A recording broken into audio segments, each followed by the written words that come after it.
The following is a presentation of the FC Dallas Radio Network. Dallas set 4 players inside the 6-yard box. RSL keys the runs from around the penalty spot. They run towards the near post. Luna whips it in, headed away by Ibiaga. That's what he's in there to do. And now Sarver going the other way. Sarver splits 3 defenders. He's all alone into the RSL half. Here's Sam Sarver at full stretch. Sarver to seal it! FC Dallas is back on the final legs of their extended road swing in spectacular fashion, with back-to-back wins over Austin and Salt Lake, putting them on the brink of the top 4 in the Western Conference once again. One game separates the Burn from a normal match week, a road contest against last year's playoff opponent, Vancouver Whitecaps. The Caps are second in the West after losing Wednesday to Houston, and the Toros are looking for revenge after losing to Vancouver at Toyota Stadium back in May. It's a 2025 playoff rematch at BC Place as FC Dallas faces the Vancouver Whitecaps. Along the lines of the FC Dallas Radio Network, it is the FC Dallas pregame show presented by your local Toyota dealer, Toyota. Let's go places. On tonight's presentation, we'll have Today in FC Dallas history. Our broadcast team for the evening, Ryan Figert and Steve Davis, will join me to break down tonight's contest in full. And speaking of, we bring in Steve Davis now for a look at the major headlines tonight. Steve, we're almost there. The team is almost there. We're almost there. Just one more match separates us from what I know this team's foreign, a normal match week for everyone involved. Yeah. We were all talking about, maybe the team's talking about it too, what we're going to do with our Wednesday. I haven't had to deal with that in a while because we know for a while what we're doing with our Wednesdays. I think half the team's going to show up like, oh, don't we have a game on Wednesday? And they're going to be like, no, go home. But Dallas is on a roll right now. They've got back-to-back wins over a hated rival Austin and a very game Real Salt Lake team in Sandy, Utah. That puts them just outside the top 4 on tiebreakers. And, you know, we talk about kind of peaking at the right moments. Dallas really is taking that really good Leagues Cup form, save for the trip to Toluca, and turning it into some really good MLS hay as they near the return to Toyota Stadium. Yeah, Sam, you said back-to-back wins there, but, man, I think it's a lot more than that. 4-2-2 in all competitions since coming back, all of those away from Toyota Stadium. That's north of respectable. I mean, that's darn good. Since April, they're 8-3-2. The only losses in there, 8-3-2. That's all competitions. The only losses in there, San Diego, Toluca, and Vancouver. And then San Diego is also on the upswing. So I feel like people sort of keep looking for reasons not to like FC Dallas, and I sort of get it. It may not be stylish, but at some point it's just math, isn't it? And let me say that again, 8-3-2 since April. That's good. And basically, the thing is, they've leaned heavily on a rotation of about 14 or 15 guys during that time, which brings us to what I think we're going to talk about next. Doing it all with one DP, mind you, and Peter Musa as well. Like, Miami has got like every player from Barcelona's prime years, and they're still not doing quite as well as Dallas is in theory. But as you mentioned, the lineup tonight for Dallas: Jonathan Sirois, Sebastian Ibiaga, Nolan Norris, Lalas Abubakar, Shaq Moore, Ramiro, Christian Capis, Josh Torquato, Ron Benjamin, Sam Sarver, and Logan Farrington. And yes, finally, if you've been listening to the pregame show, the postgame show for this stretch, we have been wondering, will the rotation game be coming? When is it coming? Is it ever coming? Well, Steve Davis, it has finally come today, and boy, it came in in big time effect today. We knew it was coming. They did do this earlier this year against Seattle. That ended up a close loss, 2-1. Listen, the great Gordon Jago once said, "This is why you have a squad." And I never quite understood the way the English use squad, but I think what he means is the reserve, the bench. So this is here's where we unpack all of our cliches about guys needing to step up, guys having the chance to show the coach a little something. Logan Farrington's season has been a bit of a roller coaster, some good, some continued growing pains. Overall, his numbers are pretty good, though. I think his confidence has stayed high. Still taking on defenders. Ron Benjamin, his goal the other day, that will help him sort of bet himself further into the team. Sarver has some good history against Vancouver. Then the wingback, Sam, no soul on this team deserves rest more than the wingbacks, Bernie and Herman Johansson. Well, actually, maybe Joaquin Valiente, and he's also getting rested. But you noted on the run sheet that you're interested to see what a post-U20 championships Torquato looks like. I concur. I wanna see that as well, and so I'm anxious to see how he can perform tonight. Yeah, and games like this in general, you just kind of like to see, because it's possible since you won those previous 2 games. You're on this kind of 3-game stretch. If we started in Austin and ended tonight, you've already got 6 points. Well, for 3 straight road games, 6 points is a really good number, considering if you drew all 3 and you got 3, you'd be like, that's pretty solid in and of itself. Like, this has given them some margin, given them some leverage. But even so, there's a world in which if these guys can kind of just hold on to that bull for, let's call it 60 minutes, the bench is pretty strong tonight. You've got most of your really good players. I mean, you could, in theory, if Quill wanted to go, all right, hold on for 60 minutes. At the 61st minute, here's Musa, here's Moreno, here's Valiente. Go try and get us something. Like, it gives Dallas options, and that's what success does. If they were desperate, there's a good chance we'd probably see the first team out here again. It is a fact that I looked at it and said, well, that's a hell of a bench. It sure is. So yeah, and I don't know. I mean, we'll see what happens. Hey, look, the other day, Houston came in, and Vancouver had what you would expect. They had all the possession, but Vancouver also walked off the field with a 1-0 loss. Vancouver had, they are a very good team. I know we're going to talk about them in a minute, and they've put out a really good lineup tonight. But if there's a little bit of an issue they've run into lately, well, number one is finishing.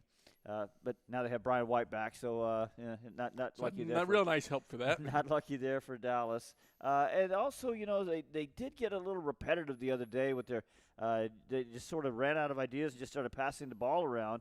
And they did generate some chances, but never scored a goal at home against Houston. So, if Dallas can really lock it down that way, and we'll talk about some of the ways that can happen, they've got a chance for even with this rotated lineup to get out with a point or more. And there's a lot of things to be curious about tonight. At the very least, it will be interesting.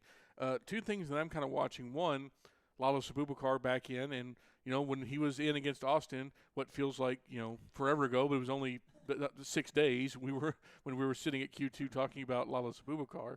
Obviously, he had a very huge impact and held it down in a big way. Now, Austin is not Vancouver, but he got a lot of high praise the other day, rightfully so, I would add. And now he gets the chance to do it again. And I got to say, coming off that performance in the Capitol, I feel a lot better about him, even against a much improved Vancouver team. So one of the things that Lalo Abubakar gives you is another aerial threat. He's always been pretty good about that. He was way back when he was at Columbus, and certainly when he was with Colorado. So if Dallas can generate a couple of free kicks, some corner kicks up there, then he will give you that aerial threat again. And of course, I thought he did well defensively, but that's really where he made his mark in that match in Austin. It does seem like it was about 21 days ago, but was indeed, as you said, 6 days ago. And the other result of this is it probably means that Nolan Norris will get the chance to play in the center again, since you've got Shaq Moore at right wing back. Osaze Urguide is getting some rest. I want to see this, for Nolan specifically, because his growth has been, we've tracked it all throughout the season, throughout all of our content. This is another chance against a fantastic Vancouver team. One of the biggest tests they face all year, specifically in league play. He was able to handle it, during Leagues Cup. Okay, now let's see it against a team that, as our broadcast colleague Ryan Figert said before we went on the air, might be one of MLS's best ever teams in underlying metrics. Yeah, and one of the things that makes him really good, and this is a particular challenge for Nolan tonight, is you can't get caught chasing Muller too far up the field. Osaze Urguide has frustrated, had some really good battles with Muller, but Osaze has a little bit more experience, and he knows when he can go chase him a little bit. But Muller he's so smart, he knows how to find space, and the team is smart around him. So if Nolan ends up chasing Muller too far out, you got to step up in there sometimes, but if you chase him too far out, that just leaves space in behind, and Vancouver will find it. They'll just play right around him. So that's the particular challenge for Nolan Norris tonight. It'll be a good test for him. And if I'm reading the team sheet correctly, Osaze not available tonight, getting a much-needed rest. There are a lot of guys need it, but he definitely does as well, because when he plays 90, that's like a lot of guys playing 120 with his intensity and his ability. But Vancouver, as we've already mentioned a couple times, just a machine right now under Jesper Sorensen, who might be one of the biggest manager adds to MLS maybe ever at this rate with what he's done with this Vancouver team. They're second in the Western Conference. They're 1 point behind Houston, who is actually currently trailing St. Louis 1-0 as we do there. So they might be, with a positive result, back in front. 22-plus goal differential.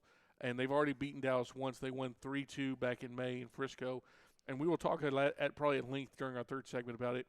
But, I mean, you could go on and on about this team because back to front, front to back, they are just a fantastic squad. MLS Cup finalists last year, Canadian Championship last year, all in Jesper Sorensen's first year. And the thing is, they've maintained that level, even if they're not quite atop the West. That has a lot to do with the team that we're sort of keeping an eye on right here in the studio in Nashville. They've got an excellent structure. They dictate possession. They squeeze opponents into their own half, and then they counter press aggressively. So it is a tough out against them. Their issue lately, as I have said, is that they haven't been finishing great. But there's Brian White back in there. You know, he was a 15-15-16 guy, and he's already got 10 goals this year. So they've sort of solved that one. And the only other little nick they've had is breaking down those low blocks. And, you know, they did have a few chances the other day in that 1-0 loss to Houston, but clearly not quite enough of them as they did get clean sheeted against Houston. And the other thing to note is that they do have one fewer day of rest than Dallas because their game was on Sunday night. Actually, Dallas was on Sunday night. Yes, too, they so were. Never mind that. There you go. It happens. We're all kind of mentally foggy. It has been that way. But that is Steve Davis, who, regardless of how many days rest he has, is always foggy. Your words, not mine. But you'll be able to hear him on the call tonight alongside Ryan. He'll be back on our third segment to help break this thing down. Steve, go get your quick power nap before we get started here. Will do. All right. When we're returning on the FC Dallas pregame show, we'll have today in FC Dallas history. You're listening to FC Dallas Soccer, presented by Toyota on the FC Dallas Radio Network. You push your body hard in the name of fitness. Sure, it's for a good cause. But a good cause shouldn't mean sacrificing a good time. Michelob Ultra, superior light beer. Enjoy responsibly. AB Michelob Ultra Light Beer, St. Louis, Missouri. Hey campers, it's Jan from Toyota. This summer, we're headed to Camp Toyota, and the fun starts now! We're kicking things off by kicking up mud. Jump in, campers. We're going off-roading in a 4Runner. Next, we're heading to the hot springs in a RAV4. And finally, park your Tundras and Tacomas around the campfire because we're roasting marshmallows.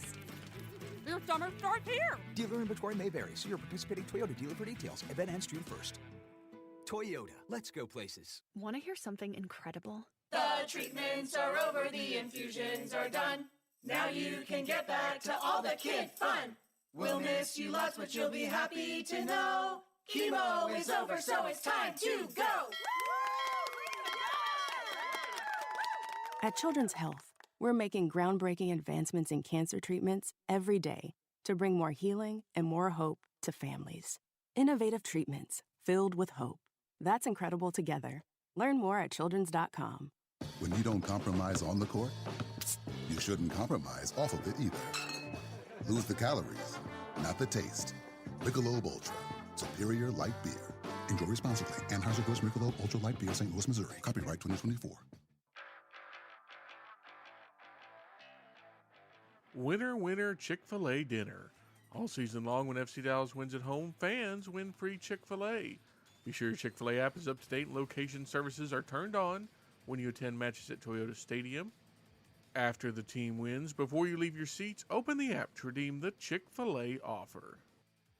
Welcome back to the FC Dallas pregame show presented by Toyota here on the FC Dallas Radio Network. In our next segment, Ryan Figert and Steve Davis will join me to break down the lineups and tactics for tonight's showdown. But first, let me tell you about the FC Dallas Radio Network podcast feed available everywhere you get great free podcasts. It's built on the postgame show, highlights, stats, analysis, everything you need about the game that was, and a nice half hour or thereabouts package depending on the game. It goes live after the final whistle and is uploaded to our podcast feed shortly after, so it's available whenever you're looking for great FC Dallas match analysis. Meanwhile, we're in Season 2 of the FC Dallas Agenda, the official FC Dallas podcast, in-depth analysis, great interviews, everything you need to know about your favorite MLS club. Those episodes normally drop on Wednesdays, but we move them around just in case we've got big news, such as a big signing, a big interview, big match weeks. Whenever we need to fit the news cycle, the FC Dallas Agenda will be there for you. And this season we've introduced the Build-Up, our FC Dallas match preview show, lineup decisions, individual matchups, injury reports, opposing big players, everything you need to know about the upcoming match in a nice 20-minute or so package. Those shows drop just about 24 hours before kickoff of the upcoming match. So how do you access all this great content? Go to your podcast provider of choice, Apple, Spotify, wherever you get great free content. Type in FC Dallas Radio Network and hit subscribe so you don't miss any of our great free podcasts. Now let's get to today in FC Dallas history.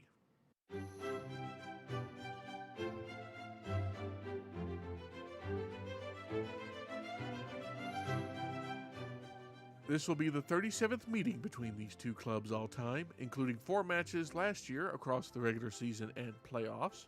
One of those previous 36 occurred on this exact day in 2015 at the exact same stadium where these two teams are playing tonight. On that day, like many times when Dallas went to Vancouver, it was Carl Robinson's Whitecaps prevailing over Oscar Pareja's Burn 1-0. Some notable names on the losing side that day for Dallas: current first-team coach Michelle, current North Texas SC coach and Dallas legend Matt Hedges, and current Toronto FC member Walker Zimmerman. One member of that victorious Whitecaps team is still active in Major League Soccer today. Center back Tim Parker got the start 11 years ago in his first MLS season and is now a member of the New York Red Bulls in 2026. None of those players are today's Remember Some Guy candidate, however. That belongs to the only goal scorer on that day, who gave Vancouver all 3 points in the 33rd minute. That was the 22-year-old diminutive Uruguayan winger Christian Techera. Nicknamed El Bicho, which means the bug, Techera has a unique place in MLS history. He's tied for the shortest player in MLS lore at just 5 foot 2 inches with João Plauta, who played for Real Salt Lake. Techera spent 4 seasons with the Caps, most of those on loan from Uruguay's River Plate, where he broke through as a youth. After Major League Soccer, Techera went to Argentina's top-flight club Belgrano before bouncing around his home country Uruguay and Peru for the last several years. Today, the 34-year-old, once known as the Nuclear Gnat, has completed the circle. He's back at his boyhood club, the aforementioned River Plate, making 13 appearances to date with 4 goals, 2 assists, and 1 red card. When we return on the FC Dallas pregame show, Ryan Figert and Steve Davis join me to help break down tonight's lineup and tactics. This is FC Dallas Soccer presented by Toyota on the FC Dallas Radio Network. UT Southwestern Medical Center in Dallas, Texas, where discoveries change lives. The spark of collaboration that fuels bold thinking in our labs. The spark of inspiration that motivates greatness in the next generation. And the spark of innovation that pushes the boundaries of today's care. At UT Southwestern, teamwork and talent combine to fuel discovery, education, and healing.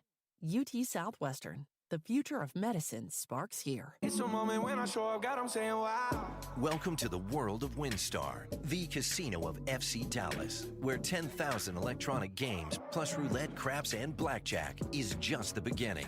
Get lost in our 2-story luxury spa, rest in one of our vast hotel towers, and catch the biggest names in music and comedy at the spectacular Lucas Oil Live, all just 1 hour north of DFW. So come live in the wow at the world of WinStar. God, I'm saying wow.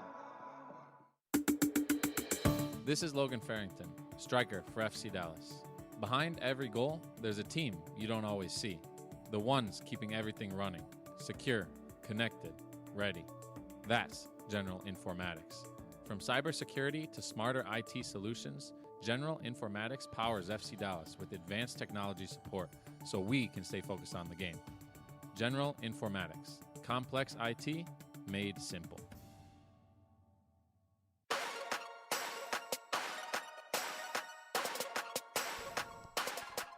Welcome back to the FC Dallas pregame show presented by Toyota here on the FC Dallas Radio Network. We've got about 20 minutes from kickoff at BC Place up in Vancouver. So let's go ahead and get you the starting lineups for tonight's matchup. And those starting lineups this evening are brought to you by AdvoCare. We'll start first with the home side, Vancouver Whitecaps, and second-year manager Jesper Sorensen. It's Yohei Takaoka in net tonight for the Caps. Idier Ocampo, Tristan Blackman, Ralph Priso, and Tate Johnson right to left on your back line. Andres Cubas, the international, and along with Oliver Larraz in the midfield. Ryan Gauld, German legend Thomas Muller, and Emmanuel Sabby support Brian White up top tonight for Vancouver. Now let's get you the starting lineup for FC Dallas and second-year manager Eric Quill. Jonathan Sirois, goalkeeper, Montreal, Canada. Sebastian Ibiaga, center back, Duke University. Nolan Norris, midfielder, Fort Worth, Texas. Lalas Abubakar, central defender, University of Dayton. Shaq Moore, right back, Fort Lauderdale, Florida. Ramiro Benetti, midfielder, Brazil. Christian Capes, midfielder, Houston, Texas. Joshua Torquato, left back from Brazil and America. Ron Binyamin, midfielder, Israel. Sam Sarver, forward, Chesterland, Ohio. Logan Farrington, striker, Racine, Wisconsin. And subs tonight for Dallas: Patrickson, Petter Musa, Santi Moreno, Herman Johansson, Joaquin Valiente, Michael Colodi, Clay Holstad, Kaik, and Bernard Kamungo. Now let's bring in our team for tonight's matchup. It's Ryan Figert, it's Steve Davis, and Ryan, Dallas is in good form right now. A win against a rival on the road, a win at a traditionally tough stadium at Real Salt Lake. But this is the toughest one of them all. Can Dallas keep it rolling tonight? Maybe a win's too much to ask, but maybe a draw? Yeah, I mean, first of all, I think 6 points is probably job done for this week of 3 consecutive road games. Yeah. And now you're playing with house money, and it's a stark contrast to the situation going into Vancouver last year on Decision Day when it was the exact opposite. You were playing with your back to the wall, lives on the line. That said, though, a lot of the same guys into a rotated lineup tonight. You're looking at the likes of a Sam Sarver, even Josh Torquato. That was his last MLS appearance, was last year at Vancouver on Decision Day. Strangely enough, he's going to play 3 consecutive games at Vancouver and nowhere else for FC Dallas after tonight. Just a weird one. I think Nolan had a streak like that with Kansas City for a couple of seasons when he was coming through as well. But all that to say, I think this team can play with some freedom tonight. But that said, they're going to have to be very disciplined if they're going to want to come away with a point or even more, because this may be the first time that we've seen this full-strength Vancouver. They've lost Sebastian Berhalter, but what this team will likely look like down the stretch with Ryan Gauld, Brian White, Thomas Muller all in the lineup together. This is a high-powered team that's just looking to put the ball in the net. They've done everything else since returning from the World Cup play, but the form in front of goal has really held them back. They'll be looking to get back on the score sheet consistently tonight after a big 1-0 loss to Houston last time out. And I really do think, Steve, obviously success is going to be measured on the scoreboard ultimately. But for Dallas in their specific situation, the ability to not have to chase points tonight, like anything you get is kind of almost a little bit of a bonus on this one.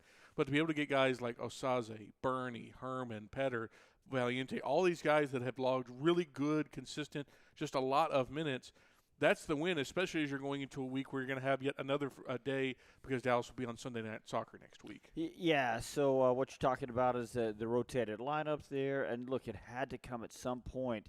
And, I was one that was sort of wishing that Eric Quill would have given those guys a couple of just a little bit more rest all along. But they've got just what Ryan said. They've got the job done now. But this is the 7th match in 23 days. At a time when there's travel between every one of those somewhere in there. And it's just you keep squeezing those guys, and you're squeezing the points out of them and doing an absolutely masterful job of it. And hats off to all of these guys who are just squeezing their own performance. But at some point, you just run out of gas, and or you start getting guys hurt, or they just completely they're just dead on their feet. So it had to happen at some point, and as Ryan just said, picking up those 6 points in the previous 2 road games is just absolute gold, and it gives you the latitude to then do something like this, because otherwise, if they lost those 2 games, you'd be desperate for points now. Most definitely, and as you look at the front line tonight, Ryan, it's full rotation: Logan, Sam, and Ron Benjamin. And each of those guys kind of has a unique situation that's positive. Ron is coming in off a just scorcher of an MLS goal that won the game for them in Salt Lake. We know Sam Sarver is box office anytime he's on the pitch, but he helped Dallas secure playoff contention last year in the same building on Decision Day. And Logan Farrington has been one of the best backups in MLS, one of the best second strikers in MLS. And tonight he gets what we presume to be at least 45, if not probably more, minutes to show that he can be that lead big dog up top for Dallas or for any team. Yeah, this is an opportunity for all three of these guys because the starting front three, who's all on the bench tonight, have really started to pull away and cement their place in the starting 11 when everybody's fit and available. I'm talking about Musa, Valiente, and Moreno. So opportunity and audition for some of these guys to continue to get more minutes. It's likely going to be off the bench going forward, but hey, a good performance tonight goes a long way to getting yourself those minutes that you're looking for. And for Benjamin, he's got to be full of confidence. This is the front three that closed the game out at Salt Lake and went on to find the winning goal, so they can feel good about it. I think in the same way that there's complementary profiles with that starting group, there's complementary profiles with this group. You've got Sarver, who can run in behind, Benjamin, who can be more of a connector, and then Logan Farrington, who's going to be doing his best Musa impression tonight, trying to do a little bit of everything as that target number 9. So I see the vision with this front three. Obviously, it's not your front three with Musa in it in terms of quality, but it's a huge opportunity for them all. And looking at the midfield, Steve, obviously this is probably where the least rotation happened because you've got Romero back in. He's obviously what we kind of consider the best starter for Dallas's midfield. He's next to Christian Kappas, who is a fine midfielder of his own right, and kind of feels like this is the opportunity. You know, Kappas has had some up and down performances pretty much all of 2026. Playing next to Romero, letting him kind of learn and lean off him, and maybe not have to do so many of those defensive duties, because that's really what Romero shines at, will allow Kappas to kind of play maybe a little bit freer, play a little bit more carefree, and he can unlock that great 2025 form we saw when he arrived.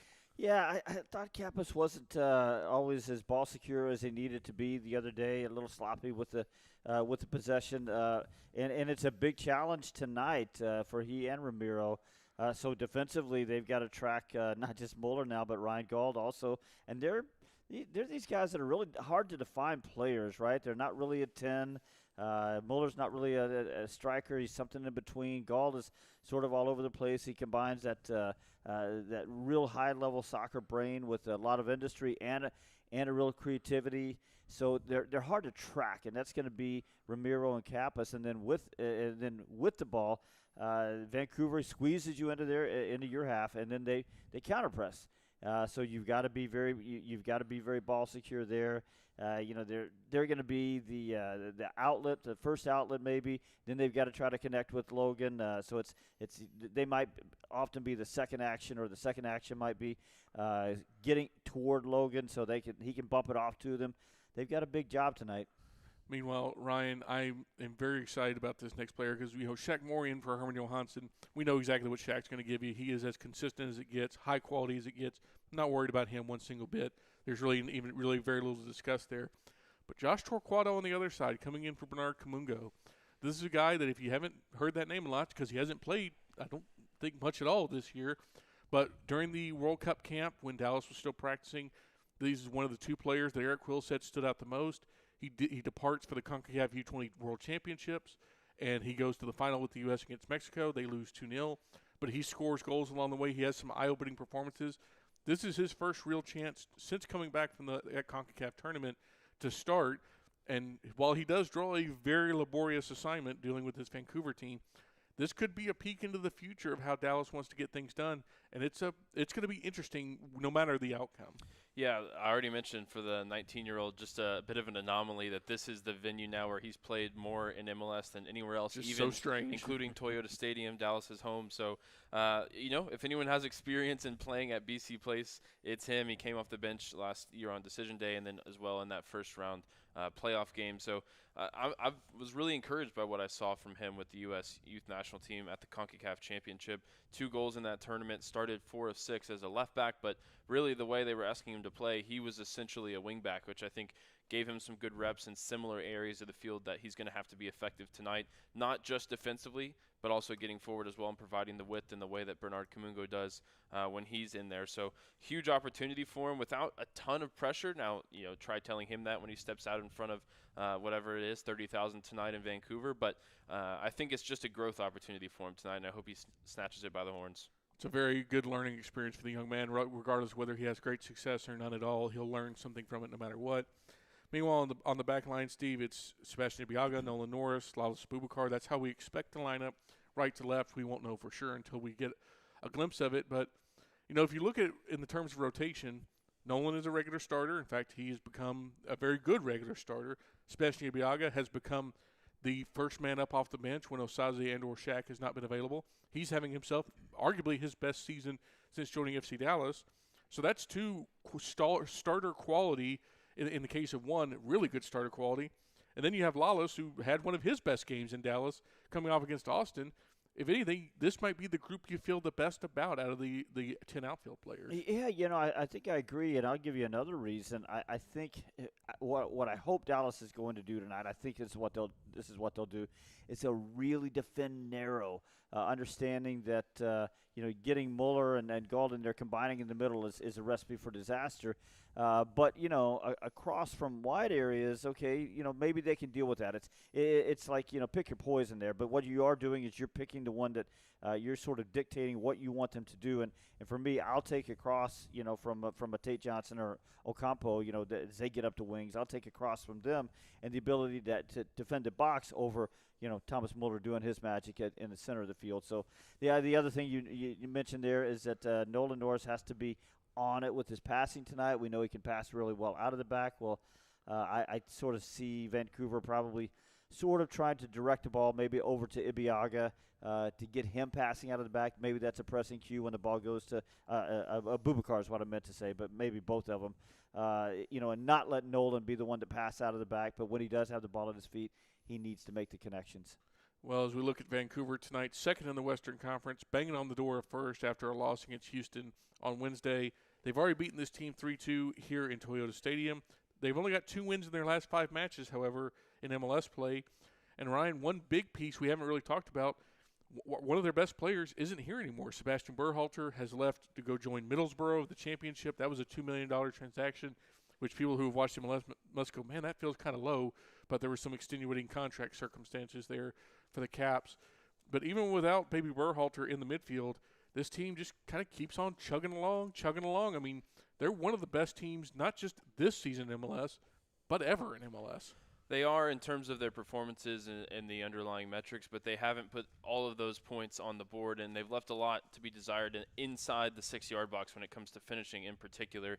And a guy like Berhalter gave them the ability to pop up with a goal from anywhere on the field, like he did in Frisco with a couple of goals from outside the box. So I think he sort of papered over some of those finishing cracks as well. And besides that, his set-piece service was elite. I mean, they lose a lot with him leaving the team. And I think it makes, Vancouver a little bit more gettable when, particularly when both teams are theoretically at full strength. But this front four for them tonight is scary. I mean, you're looking at Sabi providing the pace, Thomas Muller providing the brains of the operation, Ryan Gauld gives you the industry, and Brian White is just a lethal goal scorer. He's coming off of 3 straight 15-goal seasons, very similar to now Petr Musa on the Dallas side. So looking at that front four, I think you're hard-pressed to find a better attacking outfit anywhere in Major League Soccer. Yeah, and I'll tell you what, one of the players I think is most underrated in the league is Andres Cubas, and I feel like he allowed Berhalter to be even more, and now Oliver Larraz, because he's the security blanket back there. Paraguayan international. He breaks up counters. He sort of anticipates second balls. He knows where to be and when to be there, and he allows those other guys to get further up the field. And a couple other players, obviously we've already mentioned Brian White. He's got 10 goals so far in 17 games. Thomas Muller, 6 and 4 goals to assist in 16 games. Matias Laborda, the center back, who, if I'm not mistaken, is not available. Yeah, he's on the bench tonight. He's on the bench tonight, but he's been a really good set-piece weapon. 3 goals, 4 assists this year. And we mentioned Eddie Ocampo, 6 assists coming from right back, those crosses that he puts in. He's been quite proficient in that way. But Dallas does have a cross-prevention defense in with Sebastian Ibeagha and Lalas Abubakar tonight. Well, one thing we're not going to try to prevent is our keys to the match. Those are presented by Toyota. And we turn now to Steve Davis for those. I don't know why you try to prevent them, so here they are. Number one is just survive the first wave. Dallas will almost certainly do a lot of defending tonight when they do gain possession. Surviving that initial aggressive Vancouver counter-press is going to be key. And if they can, then maybe they can find some opportunities in transition, which, of course, means finding Sam Sarver. Number two, as I just talked about, defend the middle first. When you concede a lot of possession, you're going to be under pressure in your own end in some way.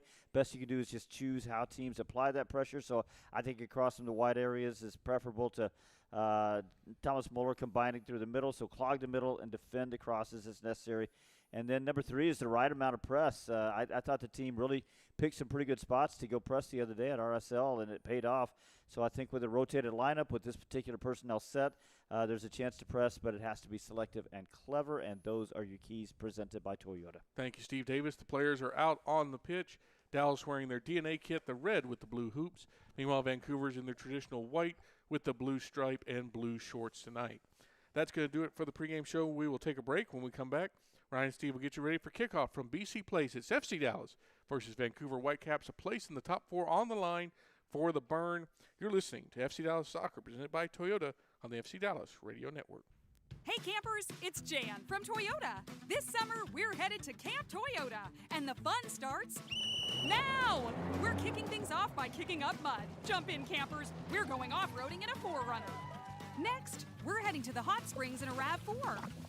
And finally, park your Tundras and Tacomas around the campfire because we're roasting marshmallows. Your summer starts here. Dealer inventory may vary. See your participating Toyota dealer for details. Event ends June 1st. Toyota, let's go places. It's a moment when I show up, God, I'm saying wow. Welcome to the world of WinStar, the casino of FC Dallas, where 10,000 electronic games, plus roulette, craps, and blackjack is just the beginning. Get lost in our 2-story luxury spa, rest in one of our vast hotel towers, and catch the biggest names in music and comedy at the spectacular Lucas Oil Live, all just 1 hour north of DFW. So come live in the wow at the world of WinStar. God, I'm saying wow. Want to hear something incredible? That's Eleanor. Just 10 hours after being born, Eleanor was airlifted to Children's Health and met by our expert team trained in cardiac and critical care. The treatments are over, the infusions are done. Now you can get back to all the kid fun. We'll miss you lots, but you'll be happy to know chemo is over, so it's time to go. At Children's Health, we're making groundbreaking advancements in cancer treatments every day to bring more healing and more hope to families. Innovative treatments filled with hope. That's incredible together. Learn more at childrens.com. UT Southwestern Medical Center in Dallas, Texas, where discoveries change lives. The spark of collaboration that fuels bold thinking in our labs. The spark of inspiration that motivates greatness in the next generation. And the spark of innovation that pushes the boundaries of today's care. At UT Southwestern, teamwork and talent combine to fuel discovery, education, and healing. UT Southwestern, the future of medicine sparks here.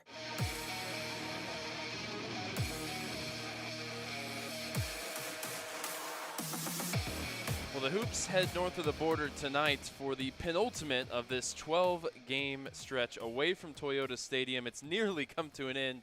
It's been a largely successful trip away from home as well for Eric Quill and the crew, and they've got a chance to play for a spot in the top 4 tonight. But to do so, they'll have to take down the big team in the West, the Vancouver Whitecaps, coming off a loss against Houston on Wednesday. They're looking to bounce back and regain the top spot in the West as they defend their Western Conference Championship here in 2026. Ryan Figert alongside Steve Davis in the booth here to talk you through all the action tonight at BC Place. And Steve, Eric Will has called this Vancouver side the standard. This is the standard that he wants to test his team against. He feels like they are the pick of the teams in the Western Conference in particular, and especially since Jesper Sorensen and Eric Quill both took over ahead of last season, that's certainly been the case. I'm not going to argue with Eric Quill about any of that. I think he's absolutely right. Vancouver is a team that's not only gets it done on the scoreboard, but also a team I just enjoy watching because they do it in a good, fun way. Yeah, they are a star-studded cast and plenty of all-stars amongst the ranks. Most of the all-star quality for Dallas rotated to the bench today, including Pedermus, the leading scorer, Santi Moreno, Joaquin Valiente, Osaze Urguide, all not starting tonight. It's just been an accumulation of minutes and travel miles, and ultimately, with 6 points already in their pocket from the 2 games this week, this was the opportunity to give some other guys opportunities in the lineup. Yeah, Pedermus is on that scoring chase, currently the Golden Boot leader. But as we've talked about, you got to get him off the field at some point. And by the way, speaking of scoring up front, I will also say this. Dallas this year, 20th in the league in terms of generating shots, 5th in scoring. So they've been very efficient this year. So if they can create a few opportunities up there for Sarver or Logan Farrington, I think they can get a goal or two. Yeah, decision day last season, October 18th, when Dallas went up to BC Place with their backs against the wall and took down the eventual Western Conference champions 2-1. And, of course, Sam Sarver was pivotal in that, drawing a red card in the first half and then setting up Kaique for the winning goal in the second half. He's going to be looking to pull a similar stunt tonight on the road. They're going to need his speed, his threat in transition if they're going to get anything from this game. Yeah, absolutely. Vancouver, Jesper Sorensen up there, they are shaking in the boots, understanding that Sam Sarver is on the field and on the hunt for them again. And, of course, I'm just kidding a little bit, but you know, when you have history there, it makes you feel good about it, and he's a confident guy anyway. Two teams make their way out into formation at BC Place. Dallas in their red kits with blue hoops, and Vancouver in their traditional white uniforms with a navy blue bar across the chest. It's a beautiful kit matchup, a classic here in Major League Soccer. As the referees are decked out in all black, Malik Badawi is your center official, and your video assistant referee is David Barry. Dallas taking on the team that ended their season in 2025, a team of which they've gone blow for blow over the last 12 months, but more often than not ended up on the wrong side of the scoreboard. With a rotated lineup tonight, some spunk restored to the 11 with Logan Farrington, Ron Benjamin, and Sam Sarver up top. See what they have on offer tonight north of the border. Got a good look at Brian White. He's been dealing with a hamstring issue, so we'll see how long he might go tonight on the turf at BC Place. Dallas will move from right to left in this first half from our broadcast vantage point. Vancouver will take the first half kickoff and drop it back as they move from left to right. Larraz will lift it forward and up towards the right side where Nolan Norris wins the first header for Dallas. It's immediately sent back towards the top of the Dallas box. Norris winning another header. And now it's bouncing on the edge of the box. Ocampo picks it up, sets it wide. Gauld sprints to the byline, lifts the cross in, and it ends up on the roof of the net. Sirois certainly had to deal with that one, but without making a touch there. He did look worried, though, Steve. Yeah, Ryan Gauld there getting the better of Torquato just for a minute. That's going to be an interesting one to watch, especially since Gauld will start on the right, but I think he'll drift inside a lot, and he'll probably interchange with Muller some. Sirois sets up the goal kick, something we didn't have time to talk about in the pregame show. Both of these teams absolutely excellent when scoring first this season. Vancouver flawless 10-0, and Dallas 10 wins, 1 loss, and 3 draws. The one loss against Vancouver earlier this season. Contested near the center circle. Vancouver in possession. Now work it out towards this near side. The attacking half, Ryan Gauld. Rolled into midfield for Larraz. Big shoes to fill for him with Berhalter leaving the team this summer. Larraz back on it, surveying his options ahead. Roll it to the right for Tristan Blackman. All the way wide for Ocampo. And back to the 2025 Defender of the Year, Blackman, who will lift it up towards the edge of the box. Abubakar volleys clear, and then Blackman absolutely clattering into the back of Ron Benjamin. Gives away a free kick, and he's going to get an early talking to from the referee as well, 90 seconds in.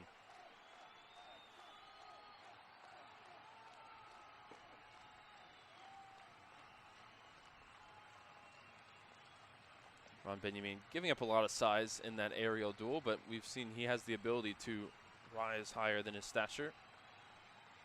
Certainly rose to the occasion on Wednesday in Salt Lake, picking up the winning goal as Dallas lifts it out towards this left side. Farrington will give chase, and Blackman will send it up the near sideline. Kappas is going to win the header, but not it out of play, just out of earshot of Eric Quill in his technical area.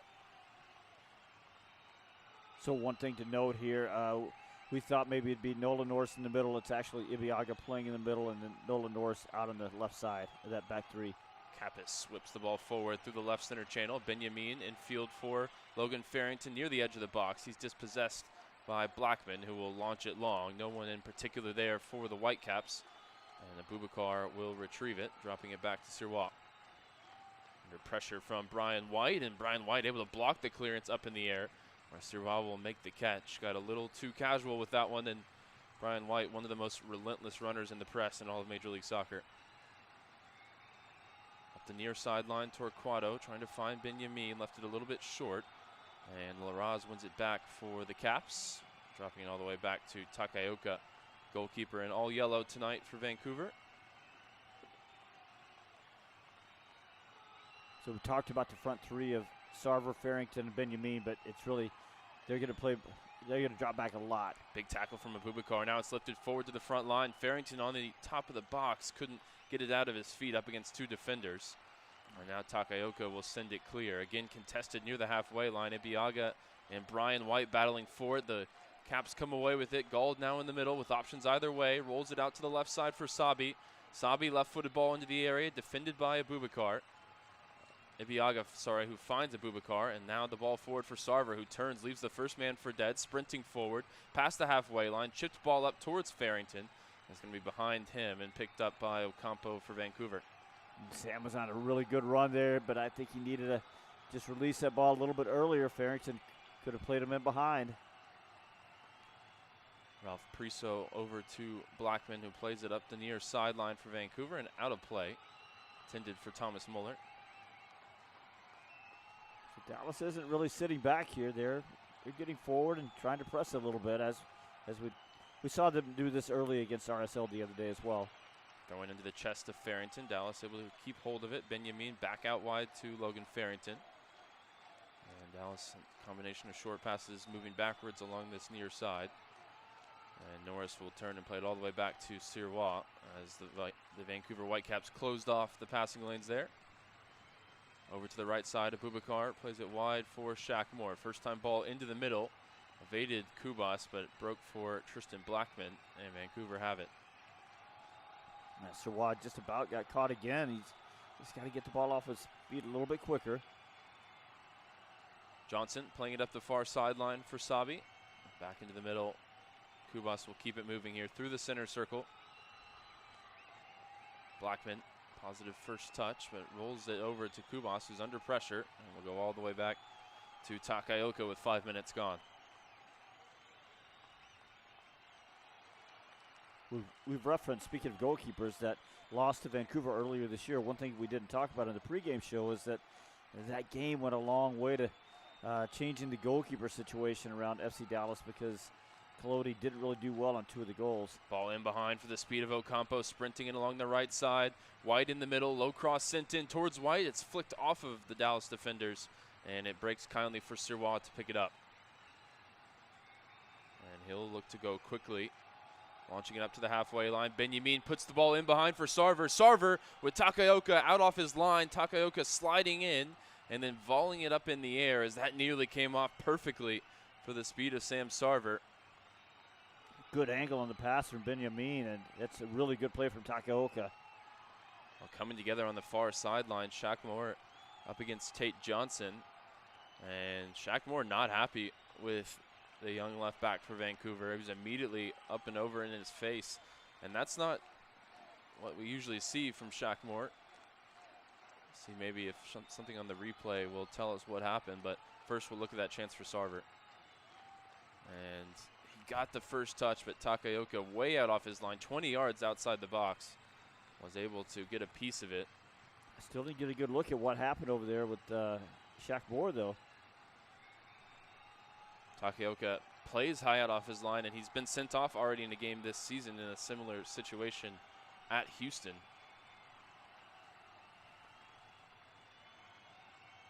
Dallas will certainly test that line as often as they can with Sarver in the lineup tonight. Yellow card eventually produced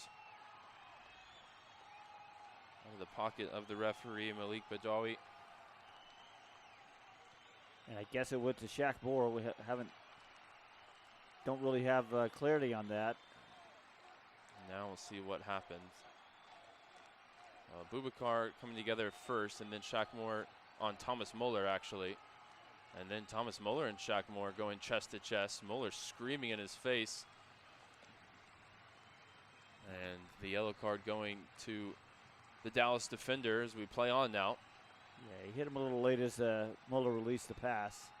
Bouncing ball, awkward one to deal with for Ibiaga, and he's fouled at the top of the Dallas box by Brian White. But I'm not sure Thomas Muller didn't deserve a yellow card as well for screaming in Shaq Moore's face that way.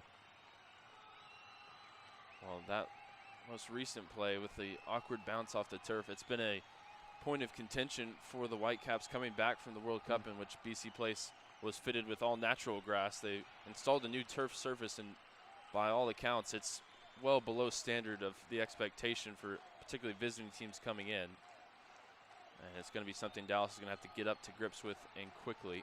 As it's lifted once again up towards Brian White. Ibiaga climbing up on the back of the defender. And the whistle goes for a foul against Brian White.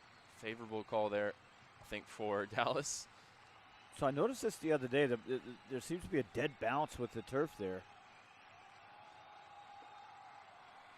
Pretty much every team that's gone to BC Place since the World Cup, I've seen, whether it's their team or reporters associated with their team, posting photos of the turf, and it's been a real talking point as Dallas takes the free kick, rolling in the middle for Sarver, who's dispossessed by Kubas. Back to Priso, plays into midfield for Larraz. And now lifted out towards this near side, contested header won by Ocampo, and then Norris is going to nod it out of play. Eric Quill waving his team across to this near side where Vancouver has possession. Ramiro got a piece of it, knocked it away from Larraz, but Kubas doing what he does best and wins it back for Vancouver, and who now go the other way. Johnson brings it past the halfway line, plays it in behind along that left side for Sabi. Sabi with 3 waiting in the middle. Couple of step overs, now entering the penalty area, lifts in the left-footed cross. Norris nods it away to the near corner of the 18. Set back into the middle. Now Kubas from outside the D. Back over to this right side. Larraz bending ball in. Abubakar's flicked header. Going to head out for a corner kick. Pretty good start for FC Dallas, 10 minutes in. That early cross. It came from the right side from Ryan Gauld. Really about the only threat so far, but they do have a corner kick to deal with now. As we've played 10 minutes, it'll come from the far flag. Ryan Gauld wearing the captain's armband. Now fully back with the squad after over 400 days away with various knee injuries. I'll take a left-footed corner kick here, looking for an outswinger. Whipped into the top of the 6, flicked away by Ibiaga to the top of the box. Sabi shot through traffic, picks out the bottom corner to open the scoring tonight. I said they had a corner kick to deal with, and didn't really deal with it very well. The original clearance not far enough. It fell to Sabi, and at about 17 yards, he just puts a worm burner right along the ground. From the right side, beats Sirois to Sirois' right side. It was a good 10-minute start, not a good 11th minute start. Yeah, only 2 goals conceded from corners before tonight for Dallas. Usually really good at defending the box, and they made the first contact, but it broke to the wrong guy at the top of the box. Sabi with enough time to settle it for himself and then pick out the bottom corner through a couple pairs of legs and right into the side netting. Yeah, it was Farrington and Nolan Norris trying to get out there. Maybe they could have got there just a little step quicker. 3rd goal of the season for Emmanuel Sabi. And it's 1-0 Vancouver here early on. They'll be relieved to see the ball hit the back of the net after their game against Houston last time out. They had over 3 XG and failed to score in a 1-0 loss that saw Houston wrestle away the top spot in the Western Conference. Takaoka hammers it forward through the middle of the field. Abubakar wins the header out to Shackmore on the far side. Brings it inside on the dribble. Steps past Thomas Muller. And drops it off for Kappas, who fires it wide to Ramiro on the far side. His pass deflected out of play. And be a Dallas throw.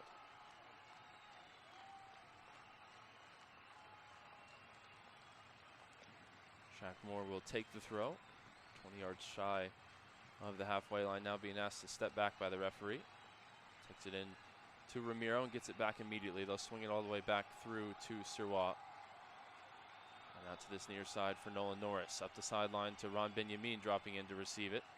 Skips past the defender and finds Kappas, who will bend the ball in behind for the run of Sarver. Takaoka out off his line as Sarver has it in the wide area. Tried to roll it into the middle towards Torquato, and it was blocked. And now Larraz will send it clear up the other end where Sirois will claim. Torquato had a really good underlapping run there going, and Sarver just couldn't find the angle for the pass. Certainly testing that high back line for Vancouver. Takaoka in particular going to have to continue to be mindful as it's up to Farrington here, just into the Vancouver half. He's dispossessed there with 3 defenders around him. 2 times in a row there, Dallas has done a really good job of breaking the press. But Logan Farrington's got to, he says he was getting fouled, but he's got to do a better job of hanging on to the ball up there. All the way back through to Takaoka under some pressure from Benjamin. Work it out to Blackman, and now back into the middle where Kubas hits the ball in behind, looking for the run of White. Sirois out off his line, puts it forward up to the halfway line, flicked up in the air. And Ocampo with a powerful header downfield. Dallas able to control it. Torquato finds the pass forward for Farrington, infield for Benjamin. Benjamin trying to put it in behind for Sarver. And Sarver had already made that initial run, so he had to leave it from an offside position. Yeah, if Benjamin could have one-touched it right into Sarver's pass without taking that extra touch, I think Sarver was in there. Vancouver possession. Thomas Muller left side just shy of the halfway line.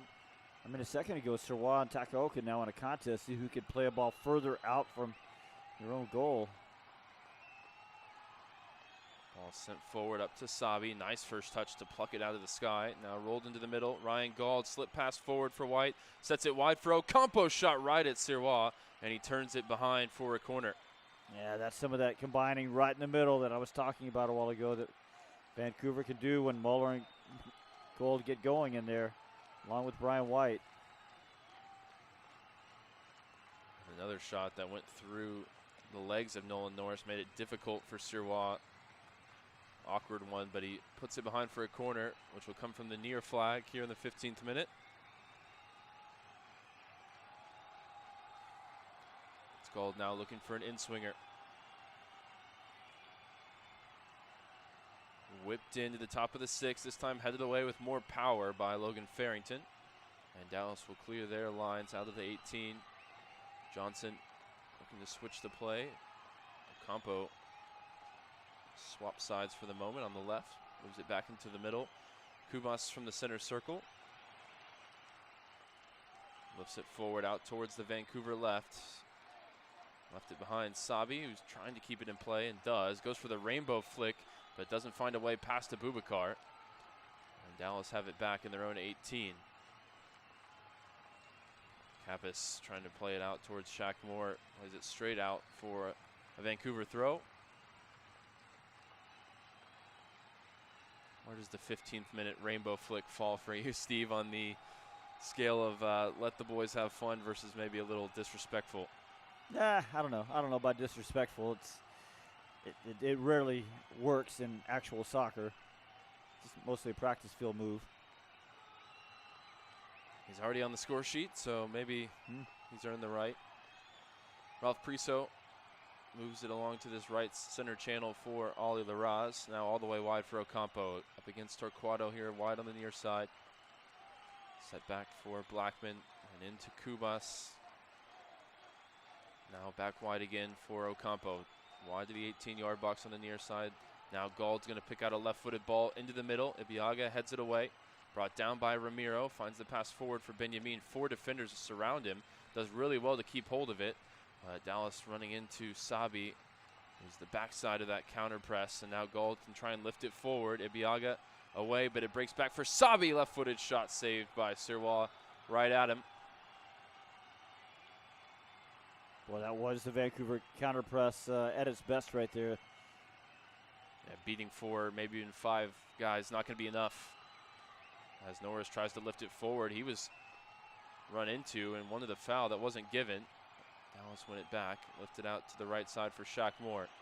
Shaq Moore bringing it forward up past the halfway line, finds the pass ahead for Sarver. Sarver trying to turn on the edge of the center circle. He was maybe fouled. The referee allows play to continue as Dallas still have it. Ramiro lifting it in behind, out to the right side for the run of Shaq. Outside of the 18, cuts back now. Looking to set it up for Farrington from the far corner. Lifted into the area, volleyed away by Ocampo, and the flag is up belatedly. But Dallas making some inroads there. Not sure where the flag went up in particular.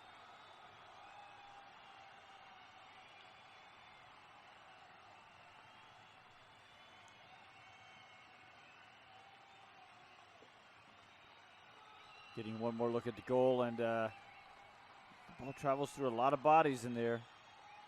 It's a well-placed shot. I mentioned early in the game that Vancouver is 10-0 this season when scoring first, and Dallas in 14 situations in which they've scored first only lost once. That was at home against Vancouver. Maybe the Hoops can go and flip that perfect record on their head, similar to what Vancouver did to them in Frisco earlier this year. That ball just has no roll on that turf, does it? It looks dreadful, to be honest. It looks horrible. And they're battling to keep the team in Vancouver right now. You would think that they would have been a little bit more mindful about what kind of turf they were putting in there for the soccer team. I think that might be the exact problem, is the relationship between the company and the province that runs the stadium and the team, who I don't think would want to play on this surface if they had the option. We saw how a pristine grass surface can work at BC Place during the World Cup, similarly in Seattle and other large venues across North America. Yeah, Toronto FC also had games in their building. Vancouver working on this right side. Lifted in by Thomas Muller, in towards White, holding a Boubacar on his back, set back to the top of the box. Kubas with the shot blocked by Kappas, and it'll spin behind for another corner. That's really good hold-up play there from Brian White, battling with the Boubacar and setting the ball back in a really good spot right at the top of the 18. Corner kick will come from the far flag. There was some word this week of a potential deal to keep Vancouver, keep the Caps in Vancouver. That has since been disproven. Our journalist on Twitter and other major sources saying there's still no deal in place to keep the Caps in their home as they prepare this corner. Whipped in now by Gauld and towards the near post, repelled back out where White nods it into the 6, and it's going to be caught by Jonathan Sirois. He looks to go quickly, launching the punt forward towards Sarver out on the Dallas right, and it's allowed to bounce. He keeps it in play, now waits for support. 1 against 3 as he whips it through the middle of the field where Laraz on the retreat intercepts and drops it back for Takaoka. Yeah, he had Logan Farrington arriving and just didn't hit it with enough pace to get it there. Ramiro able to pick off the pass from the goalkeeper, and now Sarver, right center channel, looking for options, being hounded by Kubas, and eventually winning a free kick, not too far outside the 18. I wasn't sure that the referee was going to call that, but eventually he does. So good job there of playing the advantage for just a second. All started by some good reading of the play by Ramiro, and then Sarver dwelling on the ball a little bit, but he was just being hacked from behind constantly by the Paraguayan. So this free kick will come outside of the far corner of the 18-yard box, and Ramiro and Kappas stand over it. Lavas Abubakar on the score sheet in Austin, and his second start of the season. Maybe he can repeat the trick here. Ebiaga up there as well. It'll be Kappas whipping it in low and cleared away by Ocampo with the header. Picked up by Shaq Moore. He'll move it back to Ramiro in the center circle, playing forward to Benjamin on the turn. Puts the ball in behind, looking for the run of Sarver, and Priso is going to shield that one back for Takaoka. Pretty good little ball there from Benjamin. Almost paid off, almost pulled it off. Not a good delivery there from Kappas, and I don't think you're going to get a lot of set pieces tonight, FC Dallas that is, and need to make sure you're doing better with those. Norris winning the header. Dallas working it along the near sideline. Torquato dispossessed by Ocampo. Plays it into the middle. Kubas now moving it backwards for Blackman. And we've seen very few, if any, MLS teams over the years that are so adept at that first 5 seconds after they lose the ball, pressing, sprinting, getting numbers around it, and just forcing the turnovers. That's how they dominate possession. They've had the majority in all but 2 games this season. As the ball's in behind along this right side for Ocampo. Norris loses his footing as it's fired across and turned home by Brian White for 2-0.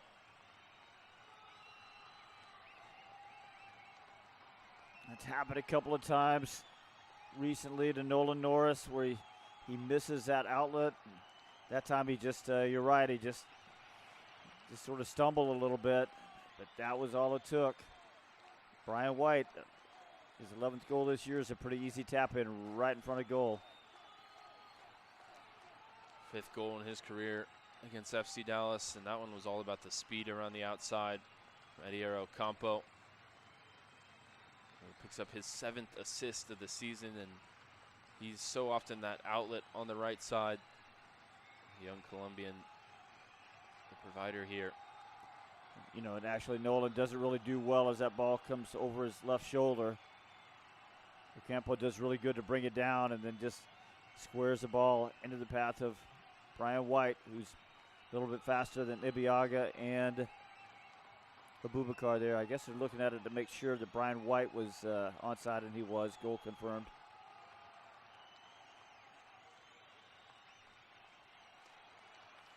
Dallas take the kickoff, moving it out wide to their right side. Abubakar is going to lift it forward.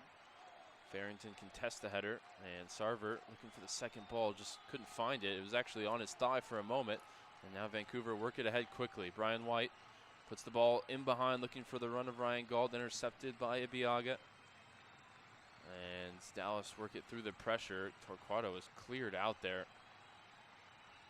That counter pressing, causing a little bit of a car crash. Ramiro working it up towards the center circle, turns, and Dallas will have possession along the back line. Abubakar quickly going forward towards Sarver. His header couldn't find Ron Benyamin up the other end, and Ibiaga wins possession back for Dallas, getting it wide to Shaq Moore. Ibiaga immediately under pressure as he receives it back and knocks it out off a Caps player. Yeah, the last 10 minutes, Dallas really starting to suffer under this counter press. If you look at the charts, Ryan, I know you've seen this, you know, where the first defensive actions are.